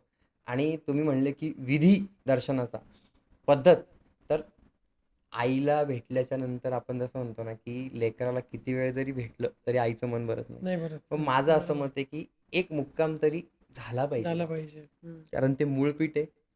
ते मुक्काम झाला पाहिजे. मुक्काम यासाठी की पहिले जुनी लोक म्हणायचे कुलदेवतेला पाठ लावून येऊ नये ज्या दिवशी भोगी. आणि तुम्ही भोगीपूजा तुमच्या क्षेत्रपुरोहितांकडून भोगीपूजा करून घ्या. आता बरेच जण म्हणतात की दक्षिणा, ब्राह्मणांना दक्षिणा द्यावीच लागते का? तुम्ही मंत्र म्हणा, तुम्ही तुमचा अभिषेक करून घ्या, दक्षिणा द्यायचा प्रश्नच नाही. बरोबर आहे की नाही? पण ब्राह्मणांकरवी याच्यासाठी की मंत्र हे ब्राह्मणाधीन आहेत. देव हा मंत्राधीन आहे, मंत्र हे ब्राह्मणाधीन आहे, ब्राह्मणाच्या अधीन आहेत. म्हणून ब्राह्मण देवतेचा सन्मान म्हणून ती पूजा, भोगीपूजा तुमच्या क्षेत्रपुरोहितांकडून करून घ्यावी. भगवतीला जो काही तुम्ही जिन्नस नेलेला असेल तो अर्पण करावा. जे भोगीपूजा करतात ब्राह्मण, त्यांच्या घरी तुम्ही भोजनाचा प्रसाद घ्यावा. पहिले तर पद्धत अशी होती की कोरडा शिदा घेऊन जाऊन किंवा भिक्षा मागून तिथं राहावं. पण आता सुविधा उपलब्ध झाल्या, तर त्यांच्याकडे तुम्ही भोजनाचा प्रसाद घ्यावा, मुक्काम करावा. दुसऱ्या दिवशी निघताना गडाच्या पायथ्याशी का होईना जावं, मातेचा निरोप घ्यावा की मी निघतोय. वर्षभर, आता परत वर्षभरानंतर भेट होईल, तर वर्षभरामध्ये तुझी कृपा माझ्यावर अशीच राहू दे. वर्षभरामध्ये उपासना घडू दे आणि वर्षभरानंतर याच मातृवात्सल्याने मला परत तिथे बोलव. कारण तिच्यासारखं प्रेम करणारं कुणीच नाही. प्रत्येक जण स्वार्थाने जवळ येईल, स्वार्थ संपला की दूर जाईल. एकमेव जर निस्वार्थ प्रेम करणारी कोणी असेल ना, ती भगवती. प्रत्येक माणूस म्हणजे लोक म्हणतात सरडा रंग बदलतो, पण माणसामध्ये सरड्यापेक्षा एखादा रंग जास्त आहे. तिच्यासारखं कुणीच प्रेम करू शकत नाही. मग तिचा ज्यावेळेस निरोप घेतो ना, आपोआप असे डोळे भरून येतात की आपण आपलं काहीतरी सोडून जातोय. ज्यावेळेस पण मातापूरला आपण जातो, ज्यावेळेस पण भगवतीच्या अस्तित्वाची अनुभूती घेतो, तर असं वाटतं की हे माझं, मी हे सोडून जातोय. बाकीच्या गोष्टी शाश्वत नाहीये, ती एकच भगवती शाश्वत आहे.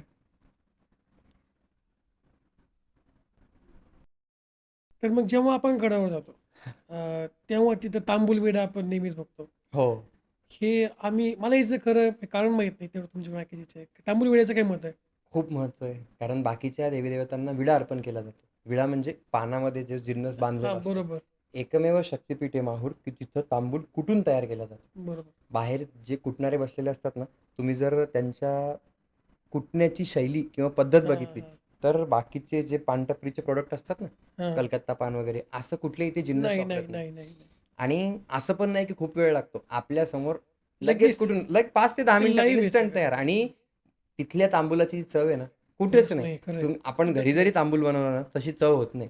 ते त्या क्षेत्राचं महत्व आहे. आता त्याला मागं 1-1.5 वर्षापूर्वी सर्वे झाला, तर त्याला नॅशनल आयटॅग भेटला की अशी चव कुठेच नाही. आणि तांबूलामध्ये तिथं जेही काही पद्धत आहे भगवतीच्या नैवेद्याची, तांबूलाचा प्रसाद तिथं सगळ्यात श्रेष्ठ मानला जातो. म्हणजे तांबूल करतात ना तिथले, ते दोन्ही दादा जे तांबूल कुटतात वगैरे, त्यांना जर म्हणलं ना की बाबा ह्या चवीमागचं काय कारण, तर त्यांनी मला एकदा खूप सुंदर उत्तर दिलं होतं, करतो आम्ही, करून ती घेते. तिच्यासाठी करतो, त्याच्यामध्ये चव ओतण्याचं काम त्या भगवतीचं आहे म्हणे. वास. आमच्या 3 पिढ्या, 3 नाही जास्त पिढ्या, जास्त पिढ्या. एवढ्या पिढ्या आमच्या इथे तांबूल करताय. या चवीमागचं कारण आम्हालाच नाही कळलं तर तुम्हाला कुठून सांगू म्हणे. तिथल्या तांबूलाला एक हलकासा गोडवा आहे बघा. आहे. कारण मी आपण स्वतः जे केलेलं आहे. कुठलंही पान खाल्लं किंवा घरी केलं ना, तर काताच्या याच्यामध्ये उग्रता लागते. बरोबर. पण तिथल्या तांबूलाला हलकासा गोडवा आहे आणि तिथला तांबूळ म्हणजे पान काही दिवसानंतर खराब होतो, 2-3 दिवसाच्या वर राहत नाही. तुम्ही तिथला तांबूळ आणा, तो वाळवून ठेवा, तो वाळवल्यानंतर अजून छान लागतो. बर. वैशिष्ट्य आहे का, हे बघा, जिथे भगवती आहे प्रत्येक ठिकाणचं काही ना काही वैशिष्ट्य आहे. जसं जगन्नाथाला तिथल्या दर्शनापेक्षा प्रसादाचं महत्व सांगितलं जगन्नाथपुरीला, तर ह्या ठिकाणी भगवतीचा प्रिय जिन्नस म्हणून तो तांबूलाच्या नैवेद्याशिवाय तुमची भोगीपूजा पूर्ण मानली जाते. 21 पानाचा करा, 51चा करा, 101, कोणी 500 पानाचा करतं, करतात. पण त्या याच्याशिवाय तिथली पूजाच पूर्ण मानली जाते. आणि जे कोणी रेणुका मातेचे उपासक आहेत त्यांनी त्यांच्या कुलधर्म कुलाचाराच्या दिवशी घरी आपल्या हाताने आपल्याला येईल तसा पण तांबूल नक्की करावा, कारण तिला तेच प्रिय आहे ना. तेच प्रिय. कृष्णाला लोणी प्रिय आहे, बरोबर. हातामध्ये लोण्याचा गोळा आहे रंगनाथाच्या हातामध्ये. मग आपल्या आराध्य देवतेला जे प्रिय आहे ते आपण का नाही ते करू? कळायला पाहिजे. माहूरचा तांबूल बाहेर कुठंच होणे नाही. तांबूल म्हणजे तांबूल. आणि विशेष म्हणजे बाहेरचे पदार्थ, आता पानाच्या टपरीवरती दुनियाभराचे त्यांच्याकडे जिन्नस असतात की एवढं सगळं टाकून. आजकाल तर ते कुठलं एक नवीन फायर पान निघालंय बघा. हे काय कशाची चव आहे हो? फक्त भक्ती, मातेच्या अस्तित्वाचा गोडवा आणि त्या करणाऱ्यांची मेहनत, या 3 गोष्टींनी तो तांबूल खरंय. एकदम चवेच्या बाबतीत बेस्ट आहे. वा, कमाल. तर मग माहूर गडावर आहे ना, गडा व्यतिरिक्त दत्तशिखर येतं, आत्रेयानुसाई मंदिर येतं, बरोबर. हो त्याच्यानंतर परशुराम मंदिर येतं, हो मातृतीर्थ येतं. पण मातृतीर्थाचं तुम्ही सांगितलं की काय महत्व आहे, पण मग दत्तशिखरचं आणि आत्रेयानुसाई मंदिराचं काय महत्व आहे? किंवा हा एक प्रश्न येतो की हे सगळं एका ठिकाणी कसं काय, यांची काय लिंक यांच्यामध्ये? एका ठिकाणी म्हणजे दत्तप्रभूंचं जन्मस्थान मानलं जातं. हां. बरं. दत्तशिखर, देवदेवसरी आणि सती अनुसूया हे 3 वेगवेगळी ठिकाणं आहेत. बरोबर. अनुसूया मातेचं मंदिर तुम्ही बघितलं तर ते पायऱ्या चढून वरती जावं वरती यावं लागतं. लागतं. तिथे मातेच्या विग्रहाच्या बाजूला, अनुसूया मातेच्या विग्रहाच्या बाजूला दत्तप्रभूंची काळ्या पाषाणाची मूर्ती आहे. हम्म. दत्तशिखर जे तुम्ही खाली म्हणलं, जिथे महंतांची गादी आहे. हां. आत्ता जे नवीन महंत, जे बरं. पूर्वीचे महंत होते ते शिव झाले, आता नवीन महंत परत त्या गादीवर बसलेत. तिथे जर तुम्ही बघितलं तर दत्तप्रभूंचं चांदीचं इतकं सुंदर स्वरूपामध्ये मूर्ती आहे. पहिले मुखवटा होता, आता खूप सुंदर आहे. तिथे जागृत धुनी आहे आणि कंटिन्यू चालू आहे. चालू असते म्हणण्यापेक्षा ती तशी मेंटेन केलेली आहे, अजूनही तशी ठेवली आहे. ठेवलेली. हां. देवदेवसरी जिथं म्हणले तिथं दत्तप्रभूंचं निद्रास्थान आहे. दत्तप्रभू त्यांचं दिवसभराचं जे भ्रमण सांगितलंय, तर त्या भ्रमणामध्ये काशी क्षेत्री स्नान करीतो, काशीला स्नान, करवीर भिक्षेला जातो, कोल्हापूरला भिक्षा आणि माहूर निद्रेला वरितो, म्हणजे निद्रेसाठी माहूरला येतं. आणि याच्या मागचं मी एक कारण असं सांगेल, जशी एका मुलाला आपल्या आईजवळ स्वस्त निद्रा लागते, त्याप्रमाणे अनसूया मातेजवळ निद्रेसाठी दत्तप्रभूंचं हे आहे. आणि तुम्ही विचारलं की यांची एकमेकांमध्ये संबंध काय, संबंध कसा? तर संबंध असा, दत्तप्रभूंनीच तर जमदग्नी ऋषींचे अंतिम संस्कार पौरोहित्य केलं ना. मग आता तिथे दत्तप्रभूंचं जर तुम्ही, तिथे महंतांची गादी आहे, तपोस्थळी आहे ती. तप, कारण ते महंत जर तुम्ही बघितले ना तर वैरागी आहेत, संसारिक नाही आहेत, नाही येत. संन्याशी आहेत. पूर्ण वैराग्याची गादी. आणि तपस्थळी म्हणजे माहूरचं ऑल ओव्हरच जर तुम्ही एक भौगोलिक दृष्टिकोनातून पाहिलं तर शांत, पूर्णतः निसर्ग सौंदर्याने वेढलेलं आहे. एकदम शांत आहे ते. खूप खूप खूप शांत आहे. आणि त्या जागेमध्ये ते परवानू जाणवतात. माहिती आहे, उपासनेचं जे काही हे आहे ना, की जर तुम्ही तिथे गेले आणि जसं तुम्हाला एकाग्रता येत नाही, त्या जागेमध्ये गेल्यावर ते जाणवतं. खूप की शांतता वाटते. तुम्ही जर दत्तशिखरला गेले ना, ज्यावेळेस दत्तप्रभूंचं दर्शन घेतात, अरे तिथं तर इतकं सुंदर हे आहे. खूप वातावरण मस्त आहे. देवदेवसरीला दत्तप्रभूंचं निद्रास्थान आहे. तिथे दत्त जयंतीच्या वेळेस उत्सव होतो. दत्तशिखरला सुद्धा हे 3ही ठिकाणी उत्सव होतो. पण तिथे गेल्यानंतर दत्तप्रभूंचं जे वास्तव्य आहे, कारण माणूस झोपतो कुठं, निद्रा कुठे घेतो, तिथे शांतता आहे. कलकलीपासून. तर तिथे लांब. दत्तप्रभू, एकतर मी म्हणलं की आईच्या कुशीत शांत झोप येते, एकाग्र ठिकाणी शांत ठिकाणी शांत झोप येते. आणि त्यांनी यांचं पौरोहित्य केल्यामुळं यांचं आपापसातलं जे नातं आहे खूप घट्ट आहे. कारण ह्या 2ही घटना आपण साक्षीदार आहे, तर दत्तप्रभू त्या घटनेचे साक्षीदार आहेत. म्हणून तिथे दर्शनाचं 3 ठिकाणं वेगळे आहेत, सती अनुसूयेचं मंदिर, दत्तशिखर आणि देवदेवसरी. ज्यांना मी म्हणलं ना की माहूर एका दिवसामध्ये समजण्याचा विषय नाही, त्याला 2 दिवस मुक्काम, मुक्काम करून तुम्ही सगळ्या गोष्टी जा, बघा. आणि हे बघा, पाहायचं आणि सोडून द्यायचं. अनुभव घ्या अनुभव. त्या शक्ती तत्वाचा. दत्तप्रभू जगद्गुरू, आदिगुरु, विश्वगुरु, त्या गुरुतत्वाचा अनुभव घ्या. तिथल्या महंतांना भेटा, त्या महंतांची उपासना परंपरा जाणा आणि विशेष म्हणजे आपल्यातले दोष कमी करायचा प्रयत्न करा. तिथे गेल्याच्या नंतर त्यांचं वैराग्य आहे, संसारापासून विरक्ती. दत्तप्रभूंनी पौरोहित्य केलं जमदग्नी ऋषींच्या अंतिम संस्काराच्या वेळेस.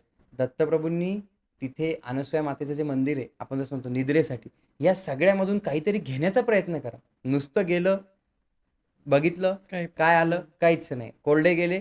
जसं मुक्ताबाईंनी सांगितलंय बघा, मुक्ताबाईंनी ज्ञानेश्वरांच्या याच्यामध्ये एक हे की अजूनही कोराची राहिला.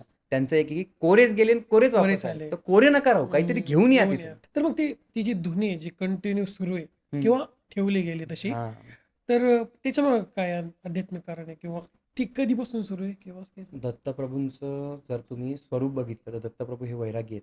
म्हणजे त्यांचं स्वरूप जे आहे ना ते संन्यासाच्या स्वरूपामध्ये, भगवी झोळी, काशाय वस्त्र दत्तप्रभूंचं स्वरूप. तर धुनी म्हणजे आता आपण ज्या अंगाला भस्म लावतो ना, तर भस्म याचे प्रकार आहेत. आजकाल तर भस्माच्या नावाखाली पांढरा खडू भेटतो बघा. त्याला भस्म नाही म्हणत. भस्म हे शास्त्रशुद्ध पद्धतीनं ज्यावेळेस एखादं हवन होतं, तर त्या हवनाच्या जी राख आहे तिला वस्त्रगाळ केलं, त्यानंतर शास्त्रशुद्ध भस्म तयार होतं. ती लावण्याची सुद्धा पद्धत आहे. मग तिथे जी धुनी आहे, ती धुनी आपण जागृत धुनी, एकतर त्या धुनीने पिशाच्य बाधा होत नाही. कोणाला काही बाधा असेल तिथं टिकू शकत नाही, कारण दत्तप्रभूंच्या तिथं काय पिशाच्य राहणार आहे. बरोबर. ती धुनी कैक साधक भस्म स्वरूपामध्ये लावण्यासाठी वापरतात, कारण तशी ती मेंटेन केली आहे, तिथलं पावित्र्य आहे. आणि ज्या वेळेस तुमच्या अंगावर एखाद्या सिद्ध ठिकाणची विभूती, सिद्ध ठिकाणचं भस्म लागतंय, तर भस्म काय, भस्म तुम्हाला जाणीव करून देतं की अरे हे नाशवान आहे, याचं सुद्धा एक दिवस भस्म होणार आहे. म्हणून आपण जे म्हणतो ना की प्रपंचामध्ये राहून परमार्थाचं जर ज्ञान घ्यायचंय ना, तर गुरु सानिध्य पाहिजे. दत्तगुरु जगद्गुरु आहेत, म्हणून तिथे जायला काय सांगितलं, दर्शन घ्यायला का सांगितलंय, की तुम्हाला प्रपंच खोटा, परमार्थ खरा, ह्या तत्वाचं ज्ञान होईल. ती जी धुनी आहे, तर ती भस्मतत्व तुमच्या शरीरामध्ये जे काही आपण म्हणतो ना की माणूस ज्यावेळेस जातो शिव झाले, ती जाणीव करून देते की तुला शिव होणं. म्हणजे आपल्या हिंदू संस्कृतीमध्ये ना प्रत्येकाचं काही ना काही महत्व आहे. महत्व आहे. म्हणजे त्याला तुम्ही रिलेट करू शकता रिअल लाईफ, तुमच्या रेग्युलर लाईफ मध्ये जर दृष्टिकोन असेल ना तसा, तर नक्की रिलेट करू शकता. तुम्ही जर त्याला फक्त एक राख म्हणून बघताय, तर राख तर चुलीतली पण असते. बरोबर, चुलीमध्ये पण राख असते. हा, प्रत्येकाला महत्व आहे. आणि या गोष्टीची अभ्यासपूर्वक ज्याला जाणीव आहे, तोच काहीतरी प्राप्त करतो उपासनेमध्ये. मग आता नवरात्रीला किंवा पौर्णिमेला माहूरगडावर विधी केले जातात, किंवा मग त्याचं काही महत्व आहे, किंवा या 2 दिवशी स्पेशल दर्शन घ्यावं असं काय आहे? नवरात्रामध्ये तर शक्तितत्व शतपटीने जागृत असतं. ज्यावेळेस तुम्ही आता माहूरला तर प्रत्यक्ष मूळ मायेचं निवासस्थान येते, तिथं जागृतचा प्रश्नच नाही. ती अजन्म शाश्वत जागृती आपल्यासाठी, तिथं काही हेच नाही. तर ज्यावेळेस नवरात्रामध्ये आता बघा घटस्थापना होते तिथे गडावरती, नवरात्रामध्ये नवचंडी असते, प्रत्येक पौर्णिमेला सुद्धा माहूरला नवचंडी होते, चंडी याग होतो. पण नवरात्रामध्ये का, तर नवरात्रामध्ये ज्यावेळेस प्रतिपदा, आश्विन शुद्ध प्रतिपदा ते आश्विन शुद्ध नवमी, या 9 दिवसांमध्ये एकतर मंदिराची दर्शनाची वेळ वाढवलेली असते. सकाळी 8ला, म्हणजे जसं हे आहे की 7ला मंदिर उघडतं, रात्री 8पर्यंत उघडं असतं. नवरात्रामध्ये 10 वाजेपर्यंत मंदिर उघडं असतं. नवरात्रामध्ये ज्यांचं कुलदैवत आहे ते लोक 1 दिवसात का होईना जाऊन येतात, पण येतात. आणि नवरात्रामध्ये दर्शन घ्यायचं हे का सांगितलंय, की नवरात्रामध्ये त्या जे शक्तिपीठ आहे, त्या शक्तिपीठातून जे काही तिथं ती देवता विराजमान आहे, तुळजापूर असो, कोल्हापूर असो, कुठेही, मी माहूरचंच म्हणत नाही, शक्तिपीठामध्ये ती देवता विराजमान आहे. तो शक्तीचा स्त्रोत, तिच्यातून निघणारी जी ऊर्जा आहे ती आपल्यामध्ये समाविष्ट व्हावी. आपण जर शक्ती उपासक म्हणतोय आणि एनर्जी, आता महादेव स्वतः म्हणतात की शक्ती के बिना शिव भी शव है. मग ती ऊर्जा इतकं म्हणजे इन्फिनिटी, त्या सोर्सला डिफाईन करायचं असेल ना, डायरेक्ट इन्फिनिटी, मोजूच शकत नाही आपण, पॅरामीटर नाही तिला. मग नवरात्रामध्ये ज्यावेळेस चंडीचे याचे सप्तशतीचे पाठ होतात, त्या चंडीला जागृत करतात, त्यावेळेस त्यातून उत्पन्न होणारी ऊर्जा, ह्याचा आपल्याला, तिला गरज नाही आपली. आपण आता लॉकडाऊन मध्ये बघा सगळे मंदिर बंद होते, त्यावेळेस कोणी भक्त गेले नाही म्हणून तिचे कुठले उपचार थांबले नाहीत. आपल्याला गरज आहे भगवतीची. मग आपण ज्यावेळेस जातो त्यावेळेस आपण निश्चित तिथून काहीतरी शक्तीचा प्रसाद शक्तिप्रसाद घेऊन येतो. आपल्यामध्ये काहीतरी चेंज होतो. का? तर ज्यावेळेस ते तत्व जागृत आहे, त्यावेळेस आपण तिथे जाऊन त्या तत्वाच्या, त्या जागरूकतेचा अनुभव घेतोय. म्हणून नवरात्रामध्ये जरूर जावं, शक्य असेल, कारण प्रत्येकाच्या घरी घट बसलेले शक्य असतात. असतं असं काही नाही. शक्य असलं तर जावं. जाऊ आणि नक्की. पुन्हा सांगतो की ते शक्तिपीठ आहे, ते सदैव जागृत आहे. फक्त 9 दिवसामध्ये जर म्हणलं तर तिथले विधी, 9 दिवसामध्ये माहूरला संध्याकाळी भजन संध्या म्हणजे भजनी मंडळाचे कार्यक्रम असतात. रात्रीची आरती, रात्रीची पंचपदी, नवचंडी, कन्यापूजनाला तिथे विशेष महत्त्व आहे. बरं. कुमारिकेंची पूजा होते. कुमारिकेची. पंचमीच्या दिवशी भगवतीची फळांची आरास केली जाते, पूर्ण फळांची आरास केली जाते. नवमीच्या दिवशी बलिदान, अष्टमीच्या दिवशी रात्री होम होतो, कोहळ्याचा बळी दिला जातो. ज्यावेळेस तुम्ही माहूरला नवमीच्या दिवशी, दसऱ्याच्या दिवशी जर म्हणलं तर सीमोल्लंघन होतं, भगवान परशुरामांची पालखी निघते. मग हे सगळे विधी आपण जसं म्हणले ना की प्रत्येक तिथीला हिंदू धर्मामध्ये काही ना काही महत्त्व सांगितलंय. मग त्याला हे, ज्याला हे सगळं बघायचं आहे ना, त्यांनी त्या 9 दिवसामध्ये आणि जायलाच पाहिजे. सेवाही होते, मातेच्या मातृत्वाची अनुभूती सुद्धा येते. आणि सगळ्यात महत्त्वाची अनुभव गोष्ट मिळतो. म्हणजे शक्ती, तुमचं जे चार्जिंग आहे ना, ती खूप छान प्रकारे होते नवरात्रामध्ये. वा. मग आता आपण काय म्हणतो ना की कोहळ्याचा बळी दिला जातो. तर मग काही ठिकाणी हे पण होतं की काय बकऱ्याचं म्हणा किंवा असं पण बळी दिला जातो. त्याच्याबद्दल काय सांगाल? कारण आपल्या आहे कोणत्या ग्रंथामध्ये याचा उल्लेख आहे? एक सांगू का, म्हणजे हां. ग्रंथ किंवा हे खूप दूरची गोष्ट राहिली, पण ज्या उपासने परंपरेमधून आम्ही आहोत, की सद्गुरूंनी आम्हाला जी परंपरा सांगितली, तर बळी कोहळ्याचा देतात. आमच्याकडे सुद्धा बळी दिला जातो, कोहळ्याचा. कोहळ्याचं. कोहळ्याच्या जो कोहळा आहे त्याच्यावरती राक्षसाचा मुखवटा, आमचे जे ब्राह्मण आहेत, आमचे येणारे गुरुजी जोशी, इतके सुंदर तो मुखवटा काढतात राक्षसा त्याच्यावरती, की हे बघा, तुम्ही असो किंवा आम्ही असो, भगवतीने महिषासूर मारला, त्याचं एक प्रतीक आहे की प्रतीक आहे. बरोबर, त्या म्हणजे त्या कोहळ्यावर काढला जाणारा जो राक्षसाचा चेहरा आहे, फक्त त्या राक्षसाचं प्रतीक त्या कोहळ्याला सजवतात. ठीक आहे, राक्षसाच्या स्वरूपामध्ये. प्रतीक म्हणून घे. पण तुम्ही मला एक गोष्ट सांगा, तुम्ही किंवा आम्ही भगवती होऊ शकतो का? नाही. भगवतीने दैत्याचा वध केला, बरोबर. आपण करू शकतो का? नाही. मग आपण केवळ एक, आणि रेणुका मातेच्या उपासना परंपरेमध्ये जर मातेला रेकुरवाळं दैवत म्हणलंय, लेकुरवाळं दैवत जर म्हणलंय, तर माझ्या सद्गुरूंची मला अशी आज्ञा आहे की ती त्या कोंबड्याची पण आई आहे, त्या बकऱ्याची पण आई आहे, जेवढे लिव्हिंग थिंग, सजीव सृष्टी जेवढी आहे, जगन्माता आहे, तर प्रत्येकाची आई आहे. त्यामुळे आमच्याकडे, आमच्या उपासना परंपरेमध्ये बळी दिला जात नाही. आणि जर द्यायचा असेल तर कुठला बळी दिला जातो? कोहळ्याचा. कोहळ्याचा जातो. पण जर द्यायचा आहे, प्रत्येकाला द्यायचा, कोणता द्यायचा? काम क्रोध बकरा मारा, तुमच्या आत्म्याला जो काम आणि क्रोध आहे त्याचा बळी द्या. खरंय. भगवतीला तो इतका प्रिय आहे का, तू क्रोध सोडल्याने तुझं भलं होणार आहे. आणि एक आई आहे, ती कधीच आपल्या लेकराचं रक्तप्राशन करेल का? नाही. वेळ प्रसंगी ती तुमचा पाय जर काट्यावर पडणार आहे, ती हात ठेवेल हात की ठेवेल. माझ्या लेकराच्या पायाला दुखापत होईल, मग ती त्याच लेकराचं रक्तप्राशन करेल का? म्हणजे विचार करा. विचार. खरंय. आणि जर तुम्ही म्हणताय की आम्ही बळी देतो, खुशाल द्या. माझं जे देतात ना, त्यांच्याविषयी माझं काहीच मत नाही, पण आमच्या उपासना परंपरेमध्ये हे नाही, नाही. आमच्या इथं होत नाही आणि इथून पुढेही होणार नाही. का? ती जगन्माता आहे. एक आई कधीच म्हणणार नाही की मला प्रसन्न करण्यासाठी तू माझ्या दुसऱ्या लेकराचा बळी दे म्हणून. खरंय. हे आमच्या गुरूंची शिकवण आहे. आणि गुरुवाक्य, गुरु आज्ञा सर्वोपरी आहे. त्यामुळे इथं तर असं काही होणं शक्य नाही आपल्या इथे. मातेची कृपा आहे. आम्ही अहंकार त्याचा बळी द्या, क्रोध, काम, वासना रोज द्या. मातेला आवडेल की अरे हे माझ्यासाठी सगळं सोडतोय, तुमच्यावर कृपा होईल षडरिपू सोडले तर. खरंय. पण हे बाकीचे जीव हत्या कधीच नाही, कधीच नाही. आता माहूरगडाबद्दल आपलं खूप काही आता बोलून झाले किंवा गोष्टी कव्हर झाल्या असतील कदाचित. मला तर वाटतं सगळे गोष्टी कव्हर झालेल्या आहेत. तर छत्रपती शिवाजी महाराजांच्या काळात म्हणा किंवा त्यावेळेस काही होतं, माहूरगडाचं महत्व काय होतं? ऐतिहासिक दृष्टिकोन. ऐतिहासिक दृष्टिकोनातून काय महत्व आहे?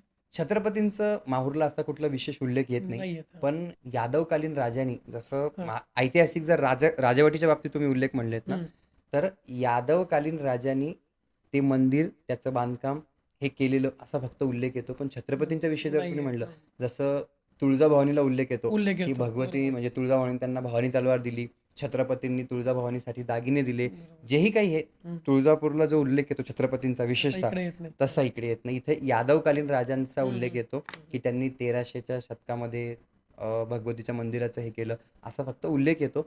आणि भगवती म्हणजे जर तुम्ही राजाच्या बाबतीत बोलले ना, तर मी रेणुका मातेच्या बाबतीत असं म्हणेल की भगवती ही केवळ राजघराण्याचीच नाही, तर प्रत्येकाला, एका याचकाला तेवढीच आहे, एका राजाला पण तेवढीच आहे. प्रत्येक भगवती, रेणुका माताच नाही, बरोबर. पण यादवकालीन राजांचा मात्र उल्लेख येतो की त्यांनी या मंदिराचं हे केलंय.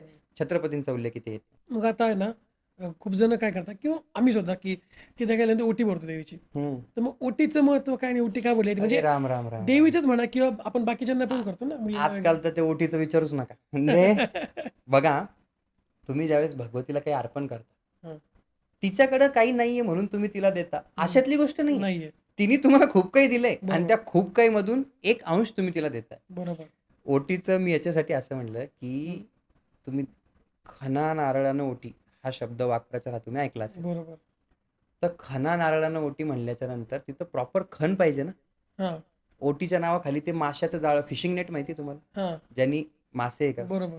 ते माशाचं जाळं असतं, पार आरपार दिसतं त्यातून, आणि तशा यांनी भगवतीची ओटी भरली जाते. मग तुम्ही मला सांगा की त्या भगवतीकडे कमी काय आहे? ती तुमच्या खणावर आणि नारळावर बस की नाही. हा माझी ओटी भरला तरच इथलं सगळं चालेल, असा काही नियम आहे का? नाही. एक तर भरूच नका, असं करायचं आहे तर भरूच नका, आणि जर भरायची म्हणलं तर व्यवस्थित खण, नारळ सुद्धा पाण्याने भरलेला असावा. नारळाला श्रीफळ म्हणलंय, म्हणजे बाकीचे कुठले फळं नसेल तर पूजेमध्ये नारळ ठेवतात की बाकीचे फळ नाही तर श्रीफळ आहे. श्रीफळ. त्यामध्ये हळद हे आरोग्याचं प्रतीक आहे. सुपारी हे मांगल्याचं प्रतीक आहे. बदाम हे ऐश्वर्याचं प्रतीक आहे. तांदूळ, आता बघा इथून पण गोष्ट संपत नाही. तांदूळ देवीच्या ओटीच्या नावाखाली चुरी जी म्हणतात ना, तुकडा तांदूळ असतो तो, हां, हां, हां, हां. चुरी, ओटीमध्ये ती चुरी टाकतात. आणि मी ऐकलं की पूर्ण तांदूळ पाहिजे. सबंध, जो तांदूळ सबंध आहे, पूर्ण अक्षर. स्वच्छ, आणि उपकाराची भावना नसावी. मी ओटी भरतोय, अरे तिने तुला दिलंय म्हणून तू भरतोयस ना. मग ज्यावेळेस तुम्ही ओटी भरताय तर खण, नारळ, हळकुंड, बदाम, सुपारी, तांदूळ, त्यामध्ये फळ, जे ऋतुफळ तुम्हाला अवेलेबल असेल ते ऋतुफळ, त्यानंतर तुमच्या याच्याप्रमाणे, आता जसं पहिले दक्षिणेशिवाय ओटी भरत नव्हती, भगवतीच्या बाबतीत सांगतोय मी. आजकाल ते ब्लाऊज पीस निघाले, पहिले ब्लाऊज वगैरे नव्हतं बरं का, आणि पीस वगैरे असं नव्हतं. पहिले खण होते.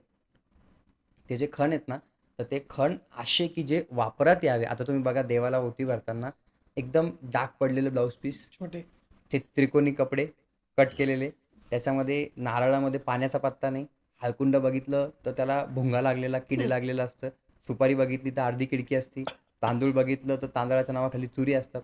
तर भगवतीला काय गरज पडली हो तुमच्या ओटीची खरं. भरायची? तर ह्या पद्धतीनं व्यवस्थित भरा. नाही तर तिला भावप्रिय आहे, 2 हात तिसरं मस्तक, ती तरी पण बाई, चालते. तरी पण चालतं. तुमच्या ओट्याचं ती करणार काय? ते भाव देऊन करत असेल तर उपयोग त्याचा. आणि देताना भाव हा ठेवा की तिने मला जे दिलंय त्यातला मी एक अंश तिला देतोय, तिच्यावर उपकार करतोय, हा भाव नाही. तुमच्या ओटीवर भगवती बसलेली नाही. भरायची असेल तर अशा पद्धतीने चांगली ओटी भरा. कोणी मंगळवारी भरतं, कोणी शुक्रवारी भरतं, कोणी नवरात्रात भरतं, कोणी पौर्णिमेला भरतं. भरा, हरकत नाही, पण त्यातले जिन्नस जर या प्रमाणामध्ये योग्य असतील तर भरा. आणि कृतज्ञतेची भावना ठेवा की तू मला खूप काही दिलंय, मी तुला खूप काही देतोय, उपकाराची भावना ठेवू नका. महाराज, तर मग एखाद्या जर का भक्ताला किंवा एखाद्या व्यक्तीला जर भगवती मातेची जर उपासना सुरू करायची तर मग तिने कसं केलं पाहिजे, सुरुवात कशी करावी? रेणुका मातेची हां. सगळ्यात पहिले तर हे समजून घ्या की रेणुका मातेची उपासना म्हणजे खूप काही अवघड टास्क आहे. अशातली काही गोष्ट नाही आहे की रेणुका मातेची उपासना म्हणजे नाही, तुम्हाला नाही, नाही. खूप निखाऱ्यावरती चालणं आहे आणि काय काय काय काहीच नाही. हां. रेणुका मातेसारखं साधं सरळ सोपं दैवत नाही. उपासना सुरू करायची असेल तर तुम्ही प्रथम रेणुका मातेचे उपासक असणाऱ्या सद्गुरूंचा गुरुमंत्र घ्या. बरं. का? तर गुरुसारखं मार्ग दाखवणारं काहीच नाही, कोणीच नाही. कारण गुरुनी ती स्थिती, मातेच्या कृपेची अनुभूती प्रत्यक्ष अनुभवलेली आहे. त्यामुळे सद्गुरू जे तुम्हाला सांगू शकतात ते दुसरं कोणीच सांगू शकत. बरोबर. दुसरी गोष्ट, उपासना करताना म्हणजे सुरुवात कुठून करायची? जर तुमच्याकडे सद्गुरू सुद्धा नाही आहेत तर तुम्ही जगदंब नामापासून सुरुवात करा. नामस्मरण जास्तीत जास्त संख्येमध्ये नाम घ्यायला. का? तर तुमच्याकडे सद्गुरू सुद्धा नाही आहेत तर नाम तुम्हाला योग्य त्या सद्गुरूंची भेट करून देईल. सद्गुरूंच्या सानिध्यात, सद्गुरूंच्या मार्गदर्शनाखाली ज्यावेळेस तुमची उपासना सुरू होईल तर त्यावेळेस त्या साधनेला आपोआप गती होते. का? तर सद्गुरू हे स्वतः एक्सपिरियन्स पर्सन आहेत त्या फील्डमध्ये. बरोबर. मग उपासना सुरू करताना पहिले तर तुम्ही म्हणले काय करावं? पहिले तर मांसाहार वर्ज्य करावा. कारण त्याशिवाय सात्विक भावाची उत्पत्ती होऊच होऊच शकत नाही. शकत नाही. खरं. कुठलंही तुम्हाला व्यसन असेल, व्यसनाधीनाला भगवतीचा कृपा प्रसाद नाही प्राप्त मिळत. होत नाही. का? त्याचं तिच्यापेक्षा जास्त लक्ष त्या व्यसनावरती व्यसनावर आहे. असतं म्हणून. खरं आहे. तिसरी गोष्ट, कुठल्याही देवीची उपासना करताना सगळ्यात पहिले शक्ती म्हणजे स्त्रीचा सन्मान करायला शिका. तुम्ही शक्तीची उपासना करताय आणि एका स्त्रीची अवहेलना, विटंबना जे काही, शक्ती तुम्हाला सिद्ध होत नाही. कारण या देवी सर्व भूतेषु शक्तिरूपेण संस्थिता. प्रत्येक भूतमात्रांमध्ये, प्रत्येक स्त्रीमध्ये ती भगवती शक्तिरूपानं स्थिर आहे. म्हणून रिस्पेक्ट, त्यांचा आदर. ठेवलाच पाहिजे. उपासनेमध्ये तुम्ही जर म्हणलं काय करायचं, तर जे वसंत मुळे यांनी रेणुका मातेचं खूप सुंदर स्तोत्र लिहिलं. मी प्रत्येकाला का सांगतो ते माहिती आहे का? कारण ते स्तोत्र हे प्राकृत आहे. ते स्तोत्र हे पूर्ण मातेच्या अवताराची कथा स्टार्ट टू एंड त्याच्यामध्ये पूर्ण आहे. मातेचं स्वरूप त्यामध्ये वर्णन पूर्ण केलेलं आहे. दुसरा कुठलं हे असेल तर मिलिंद माधवांनी लिहिलेलं जे रेणुका महात्म्य ते. तिसरं कुठलं हे असेल तर ज्यामध्ये संक्षिप्त रेणुका महात्म्य 13 अध्यायाचं ते. आणि रेणुका मातेचं तुम्ही पर्टिक्युलर विचारलं म्हणून सांगतो, रेणुका मातेच्या उपासनेमध्ये गायन सेवा अतिशय प्रधान आहे. गोसेवा 3 ग लक्षात ठेवा. एक गोसेवा, एक गायन सेवा आणि एक गुरुसेवा. ह्या 3 गोष्टी जिथं आहेत ना, तिथं मातेसाठी वेगळं करायची गरज नाही. माता तुमच्यासाठी सगळं काही करेल. कारण रेणुका मातेकडे कामधेनू होती. ती त्या गायीची रोज पूजा केल्याशिवाय, तिला गोग्रास दिल्याशिवाय अन्नप्राशन करत नव्हती. गायन सेवा, विष्णू कवींना जो मातेचा साक्षात्कार झाला तो कशामुळे झाला? गायनामुळे झाला. त्यांनी, तुम्ही एक रेणुका मातेचं खूप सुंदर पद आहे बघा, माझी रेणुका माऊली कल्पवृक्षाची सावली. हे विष्णू कवींनी लिहिलेलं पद आहे. त्याच्यामध्ये त्यांनी उल्लेख काय केलाय? आली तापल्या उन्हात नाही आळस मनात. त्यांच्या गायनाने एवढं हे, त्यांच्या भावानी एवढं हे की भगवती त्यांच्यासाठी गड उतारून त्यांच्या आश्रमामध्ये यायची.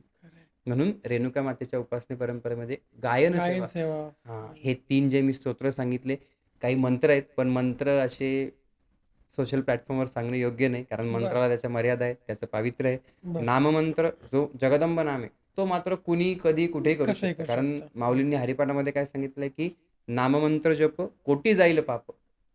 नामाच्या मंत्राच्या जपानी ह्या जन्मीचंच नाही, मागच्या जन्मीचं सुद्धा तुमचं पाप नाहीसं होतं.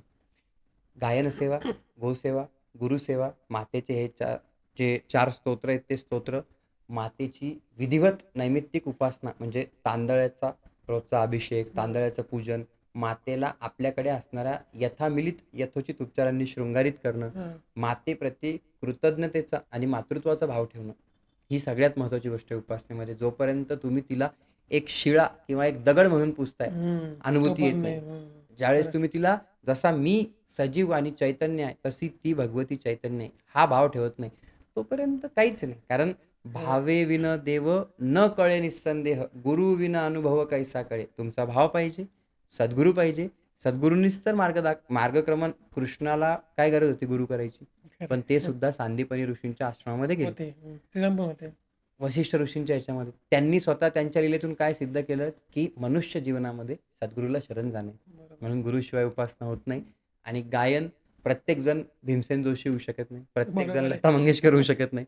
तर तुम्हाला जसाही स्वर भगवतीने दिलाय तर दिलेली ती वाणी, त्या स्वर, त्याचा उपयोग तुम्ही भगवतीच्या पद गायनासाठी करा. आणि त्यातल्या त्यात जर विष्णू कवींचे पद जर गायले ना तर पाहायचं काम नाही. कारण तिचा प्रिय शिष्य, तिचा प्रिय पुत्र, विष्णू कवींना रेणुका सूत म्हणलं जातं. सूत म्हणजे पुत्र. रेणुकानंदन त्यांना म्हणलं जातं. का?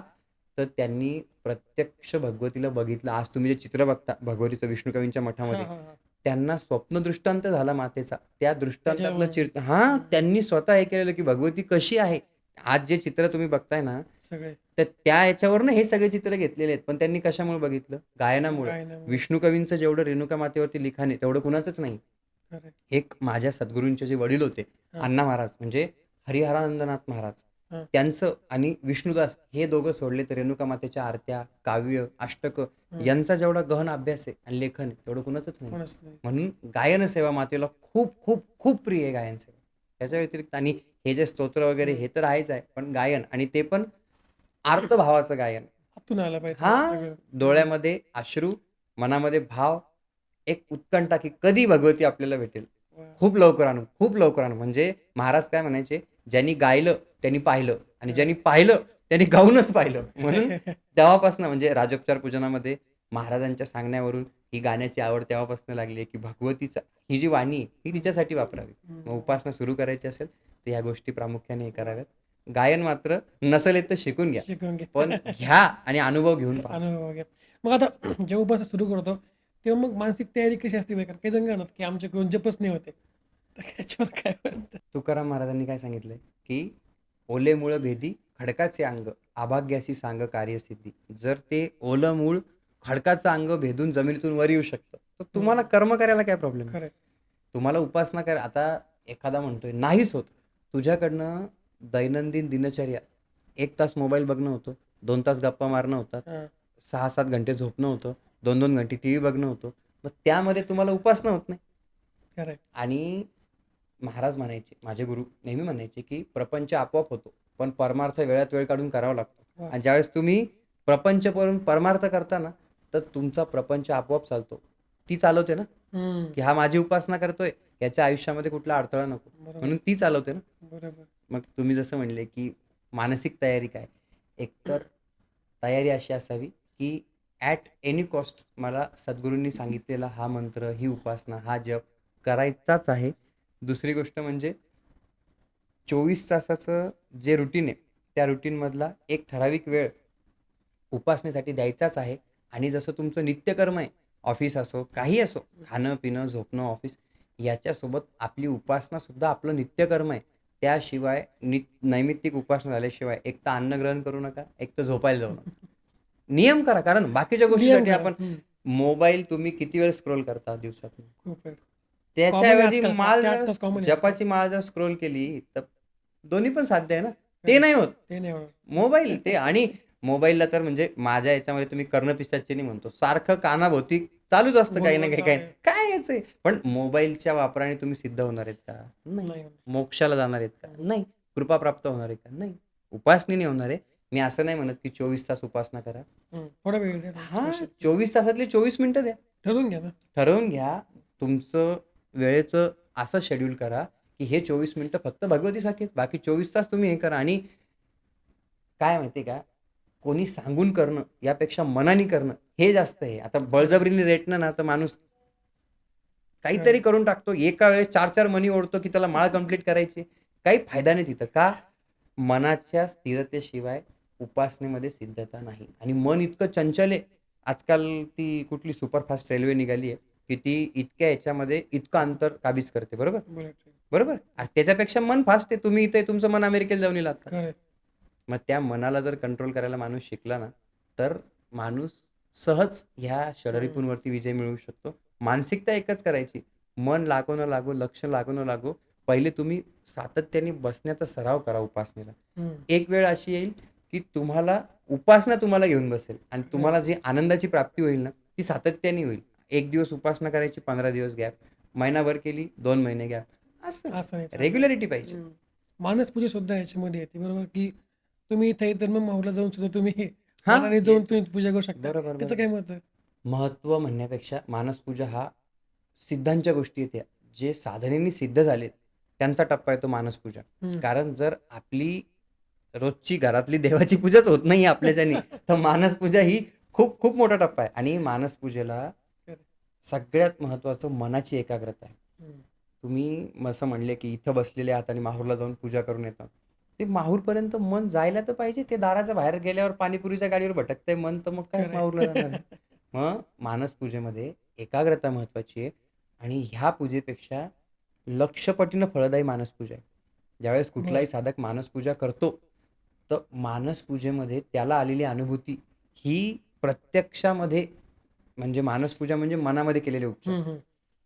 मनामध्ये जर तुम्ही ह्या पदार्थाचा नैवेद्य दाखवलाय भगवतीला, तर प्रत्यक्षामध्ये त्याला त्या पदार्थाचा सुवास येतो. इतकी मानसपूजेची आहे. खूप खरंय, अरे, इतकी सिद्ध मानसपूजा आहे. आणि तुम्हाला तुमच्या इष्टदेवतेशी जर कुठली गोष्ट कनेक्ट करत असेल ना, ती मानसपूजा आहे. प्रत्येकाच्या आतमध्ये असलेला आत्मा हाच परमात्मा आहे. खरंय. तुम्ही त्या भगवतीची पूजा करून तिला परत हृदयस्थ विराजमान करताय.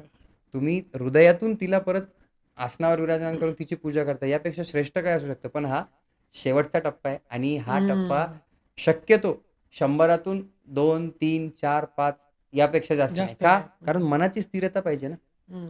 त्यासाठी तुमचं ते आहार, शांत पाहिजे. मन शांत पाहिजे, आहार, संतुलित आहार, निद्रा, तुमची दिनचर्या तशी पाहिजे, की ज्या याने तुमची मानसपूजा, पूजेला बसल्याबरोबर तुमची एकाग्रता आली पाहिजे. खूप सुंदर. आणि जो कोणी वा मानसपूजा करतो ना, वा तुम्ही त्या व्यक्तीचे अनुभव बघा. काही मी असे बघितलेत लोकं, की मानसपूजेमध्ये त्यांनी भगवतीला बघितलं, की भगवतीने आज ह्या-ह्या रंगाचा शालू घातलाय. फोटो पडल्यावरती ग्रुपवर ते सांगतात, की "अरे तेच होतं. मानसपूजेमध्ये हां, मी तिला असं बघितलंय." का? ती मानसी सेवा सिद्ध झाली ना त्यांची. खरंय. वा हां, भगवती इंद्रियामध्ये जर म्हणलंय भगवंतानी, तर मी मन आहे असं सांगितलं. आणि तेच मन तुमचं तिच्या चरणी लागतंय म्हणल्यावर तुम्हाला अजून काय सिद्धता काय पाहिजे? खरंय. पूजा करण्याचा प्रयत्न करा. ॲटलीस्ट घरच्या वा देवांची तरी पूजा करा. बस मानस पूजा म्हणजे तो ही नंतर जर टप्पा झाला. हां, नंतरचा टप्पा. पण सुरुवात तर इथून करा. आधी घरून करा. हां, घरून सुरुवात करा. बरेच जणांकडे घाणे घेणं म्हणजे टाक असतो किंवा मूर्ती असते किंवा तांदळ असतो, टाक असेल बरोबर. फरक समजून घ्या पहिले. हां, कारण टाक चांदीचा असतो. चांदीचं असतं बरोबर. मूर्ती पितळेची, भगवती म्हणजे बरं. रेणुका मातेची हां. पितळेचा भेटतो माहूरला पितळे. पण काही लोकांना काय वाटतं, की तांदळा जो आहे तो चांदीचा, सोन्याचा, हां, पितळेचा होऊ हां. शकतो. नाही, तांदळा जर तुम्ही म्हणताय तर तांदळा हा प्रॉपर शेंदुराचा म्हणजे राळ, मेण यापासून तो बनवतात. त्याला शेंदूर लेपित असतो तो. असतो. हां. तांदळा जर म्हणताय तर तो शेंदुराचा पाहिजे. आता तुम्ही कारल्याला एकविरा मातेचं मंदिर आहे. रेणुका माता आणि एकविरा हां, माता एकच, त्या एकच. वेगळ्या नाहीयेत. त्या मंदिरामध्ये आता लोकं काय प्रमाण देतात मला म्हणजे बोलता ना, की तिथं तर मातेचा सोन्याचा मुखवटा त्याच्यावरती लावला जातो ना एकविरा मातेला. तर तो मुखवटा वरून लावला जातो. पण आत मध्ये जो शेंदूर. विग्रह आहे तो शेंदूरलेपित शेंदूर विग्रह आहे. लेपित आहे. जर तुम्ही तांदळा म्हणताय ना, तर तो शेंदूरलेपित हवा. आणि वा टाक, मूर्ती आणि तांदळा हम्म. ह्या तिन्हींची उपासना करताना धातू समजून त्याची उपासना करू नका. चैतन्य समजून. कारण तुम्ही प्राणप्रतिष्ठेचा विधी जर बघितला ना, तर ब्राह्मण काय म्हणतात, एक हात छातीवर ठेवा, एक हात त्या देवतेवर ठेवा देवता आणि ठेवा. मग मंत्र म्हणतात. या विधीचा अर्थ काय? माझ्या आतमध्ये असलेला प्राण मी त्या देवतेमध्ये विराजमान करतोय आणि तिला मी आजपासून सजीव समजून पूजा करेन. वा. तर विधी हा नंतरचा भाग राहिला. पहिले काय, की माझ्याप्रमाणे ती सुद्धा सजीव आहे. हा भाव ठेवा. आणि खरं. पूजा करताना गंध लावले, कपाळावरचं कुंकू डोळ्यात चाललंय, फूल सुकलेलं आहे, हे नका. सडलेलं आहे. हां, वस्त्र बघा फाटलेलं आहे, दागिने बघा सगळे कलर गेलेले आहेत. ह्या ह्याच्यामध्ये भगवतीची उपासना करताना तुम्ही स्वतः असं करताल, 3 वेळा तुम्ही आरशात तोंड बघतो माणूस. तुम्हीच नाही, कोणी आपण कोणी सगळेच, पण सगळेच. की हे केसाची सेटिंग आहे का? बरोबर आहे. कुंकू बसलं काय, काय असो. मग ती जर भगवती तुमच्या घरी तुमच्या ऐपतीप्रमाणे येऊन राहतीये, तर तिला ॲटलीस्ट एवढं वर्स्ट करू नका. शेंदूर लावताना तांदळाला शेंदूर लावताना त्याची एक पद्धत आहे. पहिले शेंदूर लावा, थोडा वेळ सुकू द्या, नंतर काजळ आणि भुवया करा, नंतर कुंकू लावा. काही-काही महाशय शेंदूर लावला, काजळ लावलं, कुंकू लावलं. संपलं. अरे त्यांना अशी घाई असते, की मोदींच्या नंतर तेच विधी आहेत आजकाल भारतामध्ये. ते ज्यावेळेस लावता ना तुम्ही, तर ते काजळ जर ओल्या शेंदुरावरती लावलं ना, हम्म. ओल्या शेंदुरावर कुंकू लावलं तर डाग पडतो. डाग पडतो. ओल्या शेंदुरावर काजळ लावलं ते काजळ पांगतं आणि भगवती तिथं सुस्वरूप दिसायला पाहिजे. तिथं भगवतीचं रूपच बिघडून जातं. बघून जात. मग एकतर ज्यांना सेवा करायची आहे ना, त्यांनी पहिले ह्या गोष्टी लक्षात ठेवून सेवा करा. शिकून घ्या, मग करा. आणि नाही तर सरळ फोटो, भगवतीचा फोटो म्हणजे प्रतिमा विराजमान करा. प्रतिमेची सेवा सुद्धा तेवढीच श्रेष्ठ आहे. आणि नाही काही तर मनामध्ये तिचं स्मरण करून जरी तिला नमस्कार केला, तरी तो पोचतो. पण तो विग्रह घरी आणून त्याची अवहेलना करू नका.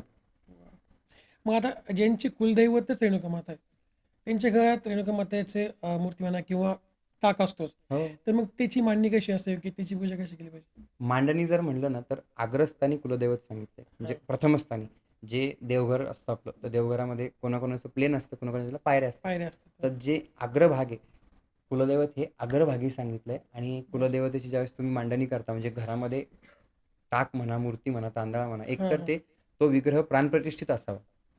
बरोबर. कारण जोपर्यंत त्यात प्राण टाकत नाही, तोपर्यंत तुम्ही एका काय धातूची पण- पूजा करता. बरोबर. ज्यावेळेस त्याच्यात प्राणप्रतिष्ठा होते, त्यावेळेस त्याला मध्यभाग जो देवघराची प्रथम पायरी आहे, तिथे त्याला विराजमान करावं.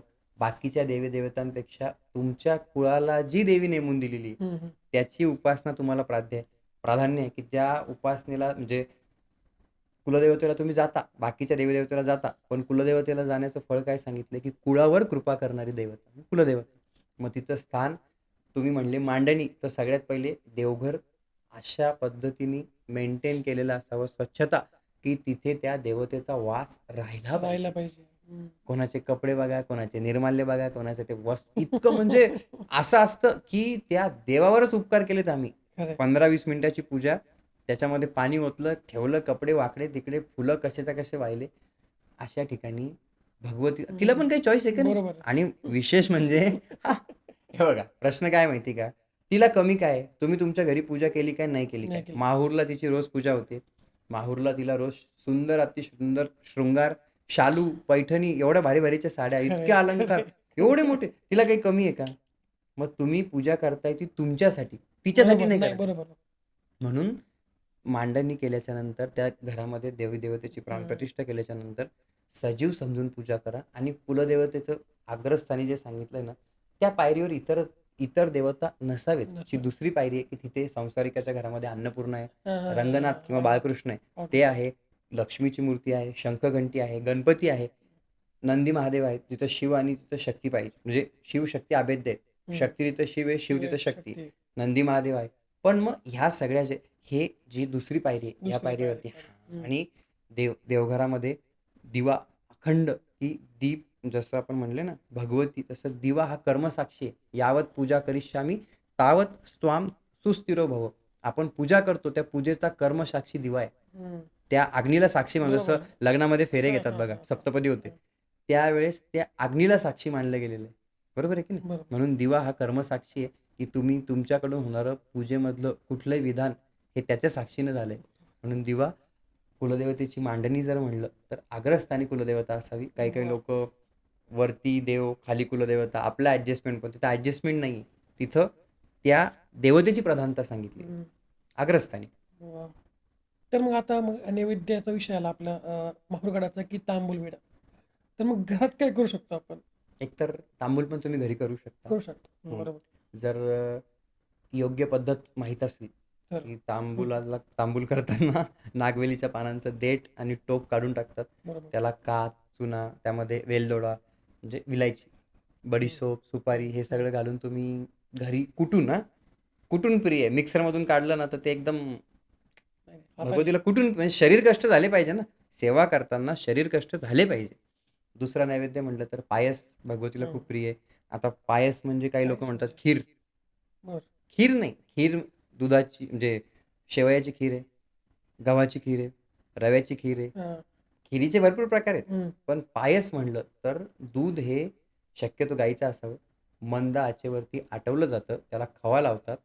त्यामध्ये प्रमाणामध्ये साखर घालतात, की खूप गोड नको व्हायला. त्याच्यामध्ये रंग येण्यासाठी तुम्ही केशर घालू शकता. बरं. आणि ड्रायफ्रूट जे आहेत ना ते उकळी येताना न टाकता, आटवताना न टाकता, तयार झाल्यावर वरून नंतर टाकतात. आणि टाकायचं. तो आटवलेला जो पायस आहे तो भगवतीला जास्त प्रिय आहे. वा. केशरी भात केसरी भात ऐकलेलं आहे. तो भगवतीला खूप प्रिय आहे. म्हणजे जिन्नस जर म्हणलं आणि विष्णू कवींनी जे मातेचं पद लिहिलंय त्यामध्ये त्यांनी काय म्हणलंय, की पुरणपोळीची आवड सुरस. भगवतीला पुरणपोळी खूप प्रिय आहे नैवेद्यामध्ये. आपण घरी हे सगळं करू शकतो. फक्त कसं प्रमाण पाहिजे, चवीची बेचव नको व्हायला. आणि तिला जर अर्पण करतोय, तिच्या आवडीचं करतोय ना, मग तिला हवं तसं करा. तुमच्या आवडीनिवडीप्रमाणे करू नका. नाही. हे 4 पदार्थ मातेला खूप प्रिय आहे. आणि मी याच्याही पुढे एक सांगेल, की तुम्ही भावाने तिला जेही अर्पण केलं ना, ते तिला प्रिय आहे. कारण ती भाव ग्रहण करते. तुम्ही कधी बघितलं शेवटी आता भावाचं आहे. माझ्याकडे तर भगवतीने असं कधीच झालं नाही, की आम्ही नैवेद्य दाखवलं आणि भगवतीने सगळं खाऊन टाकलं.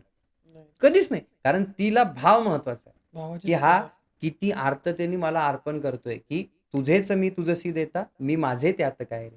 तू दिलेलं मी तुला देतोय ना, माझं काय देतोय? याच्यामध्ये माझं म्हणजे मी का झाड लावलं, का मी का ते उत्पादन केलं, का मी काहीच नाही. मी विकत घेऊन आलो, त्याच्यासाठी धन तूच मला दिलंय. मला तू सद्बुद्धी दिली तुझ्यासाठी नैवेद्य करायची. मग इथं मी कुठं आलो? कुठंच मग नाही. भाव पाहिजे, की हे तुझं आहे. बरोबर. त्वदीय वस्तू गोविंदम तुभ्यमेव समर्पय. तुझं तुला अर्पण. म्हणून तुम्ही काही जरी भक्तिभावाने केलं ना, साधी पोळी, वरण, भात, भाजी एवढं जरी असेल, आता एखाद्याची नाही ऐपत, त्यांनी साधा शिरा जरी केला गोडाचा, तरी चालणार. तरी तिला प्रिय आहे. का? आई आहे ना रे, ती तुमची श्रीमंती कशाला बघेल? बरोबर. उलट ती तुम्हाला ऐश्वर्य संपन्न करेल ना. बरोबर. तर मग आता एखादा जर भक्त आहे जो संकटात असेल, मग त्यांनी कशी हाक मारे आईला किंवा सप्तशती पाठ वगैरे ऐकतो आपण, तर काय करू शकतो? सप्तशतीच्या पाठामध्ये म्हणजे सप्तशतीचं असं आहे, की सप्तशती संस्कृत आहे. तुम्ही ना संकटामध्ये हाक अवघड आहे. मारायची. ह्याच्यासाठी विष्णू कवींचं एक पद आहे, हां. आलं चहूकडून आभाळ ग, लेकरू आपुलं सांभाळ ग. त्यांनी लिहिलेलं पद आहे. हा. सप्तशतीचे पाठ. आता संकटामध्ये माणसाला स्वतःची शुद्ध नसते, तिथं तो कुठं सप्तशती वाचायला बसणार आहे. पॉइंट. तिथे त्या पदाला, जे पद आहे त्या पदाला भगवतीचं वरदान आहे की जो कुणी संकटकाळी या पदाचं गायन करेल, किंवा आता समजा तुम्ही चारी बाजूंनी अडकलोय. अडकले, तिथं तुम्हाला मार्गच सापडत नाही, तुम्ही भगवती समोर बसून ह्या पदाचं जर गायन केलं तर मी असं म्हणत नाही भगवती प्रगट होऊन तुम्हाला मार्ग दाखवेल की तू असं कर. मार्ग दाखवेल, पण कुठल्या ना कुठल्या रूपामध्ये ती तुमच्यापर्यंत मदत पोहोचवेल. उत्तर पोहोचेल. हा, उत्तर पोहोचेल, मदत पोहोचेल. भगवतीच एखाद्याला सहाय्यभूत बनून तुमच्यापर्यंत पाठवेल. पण हे कधी होईल माहिती का? जोपर्यंत तुम्ही तिला कनेक्ट होत नाही तोपर्यंत नाही. होणार. ती तुम्हाला वाटायलाच बसलेली आहे, पण तुम्ही तिला कनेक्ट होणं महत्वाचं आहे. आणि आपण मदत कुणाला मागतो? ज्याच्याशी आपली ओळख आहे, ज्याच्याशी आपला संपर्क आहे. तुम्ही जर एरवी काही नाही आणि काम पडल्यावर, संकट पडल्यावर तिच्या धावा करताय, तरीही करेल, तोही हे नाहीये, पण मग मात्र तुम्ही तिला सोडून इतरत्र भटकू नका. ते जे पद आहे ना, तुम्ही एकदा ते पद ऐका, खूप सुंदर पद आहे. आलं चहूकडून आभाळ ग, तुमच्याकडून ऐकायचं आहे आम्हाला. आलं चहूकडून आभाळ ग, लेकरू आपुलं सांभाळ ग. आलं चहूकडून आभाळ ग, लेकरू आपुलं सांभाळ ग. ह्याच्यामध्ये शेवटचं कडवं आहे. म्हणजे मी जसं म्हणलं ना, ह्या पदाला भगवतीने वरदान का दिलंय? तर विष्णू कवींनी मातेची विनवणी केली. शेवटच्या कडव्यामध्ये त्यांनी मातेला असं म्हणले की भगवती, मी तुझ्या भरोशावर आहे की तू येऊन मला संकटातून काढणार आहेस. बरोबर. त्याच्यामध्ये विष्णू कवी असं म्हणतात, नको नेऊ गोष्ट ही हशात ग. हशात म्हणजे वाढवू नको ही गोष्ट. आपल्या आई लेकरामधली गोष्ट आहे ना, तर आपल्यातच ठेव. वाढू नको. नको नेऊ गोष्ट ही हशात ग, चालली धूळ माझ्या घशात ग. विष्णुदास भरवशात ग, आई तू ये बाई अशात ग. आलं चहूकडून आभाळ ग, लेकरू आपुलं सांभाळ ग. म्हणजे मी तुझ्या भरोशावर आहे, ही गोष्ट वाढवू नको, तू आत्ताच ये आणि मला याच्यातून बाहेर काढ. म्हणून तर ह्या पदाला वरदान आहे ना. आणि विष्णू कवींचे प्रत्येक पद इतके रसाळेत, म्हणजे मध असतो बघा, ज्यावेळेस मध काढतात ना, तर ते मधाची जी पोळी असते ती पिळून त्यातून मध जसा पडतो, त्यांच्या एक एक पदातून असा गोडवा टपकतो, माहितीये. आणि म्हणून तर वरदान आहे. म्हणून संकटकाळी जो ह्या पदाने भगवतीला विनंती करेल की मला मार्ग दाखव, त्याला निश्चित कुठल्या ना कुठल्या स्वरूपामध्ये भगवती मदत पाठवेल, सहाय्य करेल. 100% याचा मी स्वतः अनुभव घेतलाय. म्हणजे तुम कहो किताबो की लेखी, लेकिन हम कहे आंखो की देखी, हे अनुभव घेतलाय म्हणून सांगतोय मी. तिच्यासारखं मातृवत्सल तीच कोणीच असू शकत नाही. आपली आई पण एका लिमिटला काय म्हणते की आता ही माझ्या आवाक्या बाहेरची गोष्ट आहे, पण तिच्या आवाक्या बाहेर काहीच नाही. खरंय. आता शुक्रवार आपण धरतो की देवीचा वार धरला होता, बरोबर. त्याचं काय कारण आहे? किंवा मंगळवार आणि शुक्रवार हे दोन देवीचे वार. देवीचे वार सांगितला. प्रत्येक सोमवार, मंगळवार, बुधवार, प्रत्येक वार प्रत्येक देवतेचा ठरलेला आहे, ठरवून घेतलेला आहे, ठरलेला नाही. कारण भगवतीला सगळे वार सारखे आहेत. आता बघा, तुम्ही जर कधी बुधवार आहे, गुरुवार आहे, तुम्ही भगवतीकडे गेले, भगवतीला नमस्कार केला, ती असं म्हणणार आहे का आज मंगळवार नाही, माझ्याकडे येऊ नका? असं काहीच नाही. जर भगवती ही जगन्माता आहे आणि तुम्ही तिची आई म्हणून साधना करताय, तर तिला प्रत्येक वार हा सारखा सांगितलाय. आणि मंगळवार, भगवतीचं एक नाव काय? मंगला. मंगलांचं सुद्धा मंगल करणारी ती मंगला. म्हणून मंगळवारी काही लोक उपास करतात, काही लोक मंगळवारी, ज्या स्त्रिया आहेत, कोणी पाठ करतं मंगळवारी. कुणाकडे जसं एखादी चतुर्थी जर मंगळवारी आहे, तिला मांगळी चतुर्थी म्हणतात, ती सुद्धा खूप उपासनेसाठी, गणपतीच्या उपासकांसाठी ती मांगळी चतुर्थी श्रेष्ठ सांगितली. मग तसं भगवतीचा वार मंगळवार सांगितलाय की या दिवशी अमंगलाचा नाश करून भक्ताच्या आयुष्यामध्ये ती मांगल्य घडवून आणेल. म्हणून तिचं नाव एक मंगला त्याच्यासाठी तर पडलंय ना, की ती मंगल आहे. उपासना आणि दर्शन किंवा सेवा यासाठी कुठला विशिष्ट वार नाहीये. तुम्ही 24 तासामध्ये, वर्षाच्या 365 दिवसामध्ये, 7 वारांमध्ये कुठल्याही वारी भगवतीची उपासना करू शकता. इथं प्रायोरिटी कुठे दिलेली आहे? भाव. मंगळवारी तुम्ही सगळं केलं आणि तुमचा भावच नाही, तर काय मंगळवार काय शुक्रवार? कुठल्याही वारी करा, उपास झेपेल असा करावा. उपवास, उप म्हणजे भगवंताच्या जवळ आणि वास म्हणजे वास्तव्य करणं. बरोबर. म्हणून नामस्मरण करत जर तुम्ही तिच्या जवळ राहिले तर ते खिचडी, साबुदाणा, याचा काही उसळ उपयोग नाही. याचं काय, हे तुम्ही पोटाचे चोचले, जिभेचे चोचले करताय की मला हे आवडतं. उपवासाच्या दिवशी आम्हाला साबुदाणा वडा लागतोच. हे कुठल्या ह्याच्यात नमूद केलेलं नाहीये. उलट उपवासाच्या दिवशी तर निराहार राहिलं जातं. काहीच खाल्लं जात नाही. म्हणून तुम्ही उपवास करताय, चांगली गोष्ट आहे, करा. करायला पण पाहिजे. ह्या पद्धतीने करा आणि भगवतीला उपासापेक्षा उपासना प्रिय आहे. खरं आहे. उठल्यापासून सतत नामस्मरण म्हणजे नामस्मरण. उपासना. खरं आहे. मग काय होतं की काही बायका ज्या आहेत ते जोगवा मागतात. जोगव्याचं काय महत्व आहे? कारण जोगवा मागितला जातो मी खूप वेळा बघितलंय की आमची आई सुद्धा कधी कधी अधूनमधून, मला आठवत नाही कधी, पण जोगवा केला जातो. ते का? जोगवा ही खूप खूप म्हणजे एकतर अर्थपूर्ण, अध्यात्मपूर्ण आणि सगळ्यात महत्त्वाची गोष्ट म्हणजे गर्व नाश करणारी कुठली जर हे असेल तर तर ते जोगवा. जोगवा. कारण वा, जो गर्वाचा वारा नाहीसा करतो तो जोगवा. तुम्ही किती पण श्रीमंत आहे, तुमच्याकडे अष्टऐश्वर्य आहे, पण तुम्हाला भगवतीच्या नावाने जोगवा मागायला लाज वाटते. जोगवा काय करतो? अहंकार नाहीसा करतो. आपला आराधी संप्रदाय बघा, कितीतरी आराधी बांधव आहेत की जे भगवतीचा जोगवा मागतात. मागतात. तर आराधी म्हणजे काय? की जे भगवतीचे आराधना करतात ते आराधी. आणि ज्यांना सगळ्या गोष्टीच्या आधी भगवती आहे, आधी भगवती ते आराधी. आरती. मग ज्यावेळेस ते जोगवा मागतात तर भगवतीच्या परडीला सोन्याचं ताट म्हणतात. कारण ती शेणाने सारवलेली परडी त्यांच्यासाठी त्या सुवर्णाच्या ताटापेक्षा कमी नाही. त्या परडीमध्ये परशुराम असतो. तिथेही बघा लेकुरवाळी भगवती आहे. परडीमध्ये छोटी परडी असती, त्याला परशुराम म्हणतात. परशुराम म्हणतात. तिथेही लेकुरवाळी भगवती. कवड्यांची माळ गळ्यात घालून, परडी हातात घेऊन, दारामध्ये जाऊन, आणि जोगव्याचं प्रमाण आहे बरं का, पैशासाठी जोगवा मागू नये. दारात गेल्याच्या नंतर आरोळी काय देतात? अंबाबाईचा जोगवा.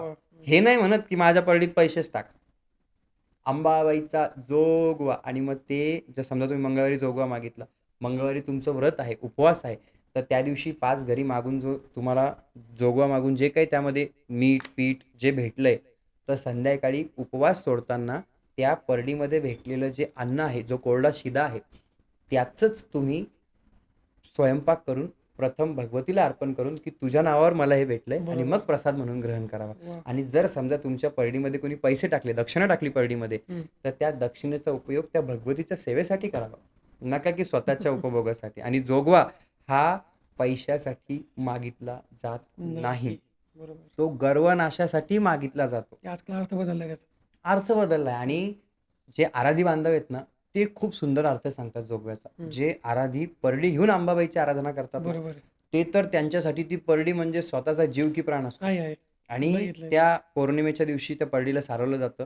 त्या परडीला भगवतीप्रमाणे मानपान दिला जातो. आता जोगवा घातल्याच्या नंतर जोगवा ज्याला घातलाय त्यालाही नमस्कार करतात, त्या परडीला सुद्धा हळदी कुंकू लावून नमस्कार बरोबर आहे. करतात. का? तर ती परडी भगवती स्वरूप आहे. त्याच्यामध्ये असणारा जर तो परशुराम आहे, तर ती आई आणि लेकराची जोडी आहे ना ती. खरंय. म्हणून जोगवा हा गर्वाच्या नाशासाठी मागावा, नका की अर्थार्जनासाठी. ते काय म्हणतात त्याला, वर्गणी जमा करणं, तो भाग वेगळा. पण जिथं गर्व बाजूला ठेवून अंबाबाईचा जोगवा, आणि जोगवा दारात मागतात बघा. खरंय. दारात उभं राहून जोगवा मागतात आणि नाव काय घेतात? अंबाबाईचा जोगवा. आम्हाला जोगवा द्या नाही म्हणत, तिच्या नावाने जोगवा मागतोय आम्ही असं म्हणतो. खूप सुंदर पद्धत आहे. फक्त एवढं आहे की अर्थ कळाला तर. की ती परडी मजाक नाही, तिची निगराणी राखणं साधं काम नाही. कोणा परडी धुळखात पडली आणि आम्ही सांगतो अंबाबाईचे उपासक आहेत, असं नाही, असं नाही. परडी म्हणजे साक्षात भगवती आहे. तुम्ही तिला त्या इतमामानं ठेवा, तुम्ही तिची तशी जोपासना करा, तुम्ही तिला तसा आदर द्या, तुम्ही त्या परडीची प्राणापलीकडे जपणूक करा, कारण ती भगवती. आणि हा जोगवा भगवतीकडे जोगवा मागा की आयुष्यभर हे जगदंब नाव, तुझं जे नाव आहे हे माझ्या मुखात राहू दे. हा सगळ्यात श्रेष्ठ जोगवा. मग कुंकुमार्चन एक ऐकतो आपण कॉमनली होतं आजकाल. त्याचे नियम काय आहेत? घरी करताना काय केलं पाहिजे, काय नाही? भगवतीला अर्चन प्रिया म्हणले. हां. भगवतीला अर्चन प्रिय, जसं सूर्याला नमस्कार प्रिय, शिवाला जलधारा म्हणजे अभिषेक प्रिय, तसं भगवतीला अर्चन प्रिया म्हणले. कुंकुमार्चनच नाही, बऱ्याच प्रकारचे अर्चन आहेत. हरिद्रार्चन, कुंकुमार्चन, पत्री अर्चन. जर रेणुका मातेला करताय तर नागवेलीच्या पानांचं करावं. पुष्प अर्चन, कंकण अर्चन, हिरण्य अर्चन म्हणजे जे रोकडे आहेत त्याचं. आणि तुम्ही कुंकुमार्चनाचं जर विचारलं ना, तर आता तुमच्या चेहऱ्यावरती कोणी कुंकू टाकतं, तुम्हाला कसं वाटेल? नाही है ना? वाटलं, बरोबर खराब आहे. होईल ना चेहरा. खराब होईल. आता तिला जर चैतन्य समजता, एक तर नाकाडोळ्यात कुंकू जाईल, एक तर खरं चेहरा खराब होईल, तो भाग वेगळा. खरं पण ज्यावेळेस भाव प्रधान आहे, तर त्यावेळेस सुपारीमध्ये त्या भगवतीचं स्वरूप त्या सुपारीला मानलं जातं. सुपारीमध्ये भगवतीचं आवाहन करून त्याच्यावरती ह्या 2 बोटांनी चिमटीमध्ये जेवढं कुंकू मावेल, एक वेळा नाव घ्यायचं, कुंकू अर्पण करायचं.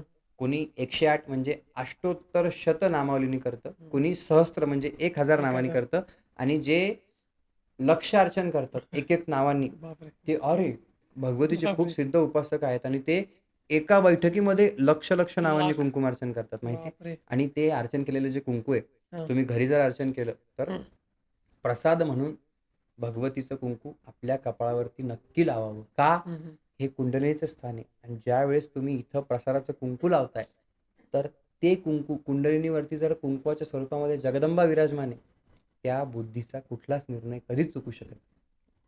म्हणून कुंकुमार्चनाचं खूप महत्त्व आहे आणि कुंकुमार्चन स्त्रीने केलं, सौभाग्याची प्राप्ती आहे. हं. माणसाने केलं, तर यश आणि कीर्तीची प्राप्ती. तुम्ही बघा आता कुठेही जाताना किंवा राजे महाराजे ज्यावेळेस एखादा गड किल्ला सर करून यायचे, त्यावेळेस त्यांचं औक्षण करताना कुंकूच का लावतात? कुंकूच ते लावायचं. विजयाचं प्रतीक आहे. बरोबर. जिथं जाईल तिथं यशोदेही द्विषोजही, विजय होतो माणसाचा. म्हणून ते कुंकू हं, लावावं, हं, हं. कुंकुमार्चन नक्की करावं. कोणी वैयक्तिक करतं, हं. कोणी सामूहिक करतं. सामूहिक करतात. मग आजकाल याचं की मुलींनीच करावं, मुलांनी नाही करावं असं ऐकतात. नाही. ज्याचा भगवतीप्रती भाव आहे, फक्त कोणीही चालतं. वस्त्राची मर्यादा ठेवावी. तुम्ही जर कुंकुमार्चन करताय, तर बरं. स्त्रियांनी व्यवस्थित साडी नेसून, हां. दोन्ही खांद्यावरून पदर घेऊन आणि कपाळाला कुंकू लावून पूजेला बसावं. हं. माणसाने केलं तर व्यवस्थित धोतर, सोवळं आणि नाहीच काही अवेलेबल तर कुर्ता पायजामा तरी ॲटलीस्ट घालावा. म्हणजे काय, पाश्चिमात्य वेशभूषा हे नको. नसावी. हं. हां, तिथे फक्त जी भारतीय बरोबर. पारंपरिक आहे ते. का? बरोबर. तर सुती वस्त्र म्हणजे सिल्कचं जे आहे, सोवळं ज्याला आपण म्हणतो, तर सिल्कला विटाळ नसतो. रेशमी वस्त्र जे आहे ना, हं. त्याला विटाळ नसतो. म्हणून हं. कोरी साडी, कोरं वस्त्र घालून, की भगवतीच्या विग्रहातून निघणारी एनर्जी कुठल्याही अडथळ्याशिवाय आपल्यापर्यंत पोहोचावी. म्हणून उपासना करताना उपासकांनी वस्त्राच्या मर्यादा जरूर ठेवाव्या. वाह! आपण शेवटं करू आता की भाविक जे आहेत माहूरगडला जातात, पण काहींना शक्य नाही झालं काही कारणास्तव. मग त्यावेळेस काय केलं पाहिजे? किंवा घरी बसून आपण कसं कनेक्ट करू शकतो देवीशी? काय सांगता येईल? एक तर गायनाच्या थ्रू, हं. मी जसं मागे मग बोललो, की गायन. गायन का जर गायन तुम्ही केलं, भगवतीच्या कुठल्याही अष्टकाचं, भगवतीच्या पदाचं, हं. आरतीचं गायन तुम्ही केलं, हं. तर जितके आतुर तुम्ही तिला भेटण्यासाठी ना, तितके हं. आतुर ती तुम्हाला भेटण्यासाठी. वाह! ज्याला शक्य नाही, तुम्ही काय म्हणले, शक्य नाही. तुम्ही फक्त गायन करा. हं. विष्णू कवींचं एक पद आहे. त्या पदामध्ये त्यांनी शेवटच्या याच्यामध्ये परत ते म्हणतात, की तुझी आणि माझी भेट व्हायला पाहिजे. पण तू मला भेट देणार नाही. म्हणून मी तुझ्या गावाला आलोय. हं. बरोबर? बरोबर. तर तुम्ही गायन सेवा करताय आणि तुम्ही नामाची उपासना करताय.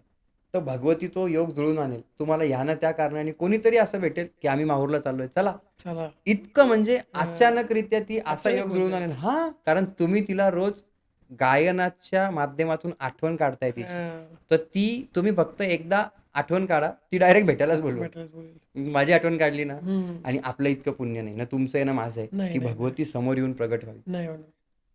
आपण काही विष्णुदास नाही. आपण ज्यांना भगवतीचा साक्षात्कार झालाय, त्यांच्या चरणाची धूळ पण आपण नाही. खरं आहे. मग आपल्याला भगवती सद्गुरूंच्या मार्फत बोध करू शकते, की तुम्ही असं करा. पण प्रगट होणं, जर एखाद्याची साधना तेवढ्या पट्टीची असेल तर होऊ पण शकते. होऊ शकतं. नामाची साधना असेल तर. मग ज्याला माहूरला जाणं शक्य नाही, त्यांनी घरी भगवतीची त्याच आर्ततेने सेवा करावी जशी माहूरला होते. आणि तुम्ही बघा, तुमची सेवा ज्या दिवशी परिपक्व होईल, त्या दिवशी तुम्हाला घरबसल्या भगवतीची अनुभूती येईल, वाह! की ह्या ना त्या रूपामध्ये भगवती ही पूर्ण जगामध्ये, महाराजांचं एक पद आहे, सारी जगमय ही अंबा. जगमय भगवती आहे. हं. आणि भगवतीचं नाव काय आहे? रेणुका. रेणू जी अणुरेणूंमध्ये सुद्धा व्याप्त आहे, आहे. हं. ती रेणुका.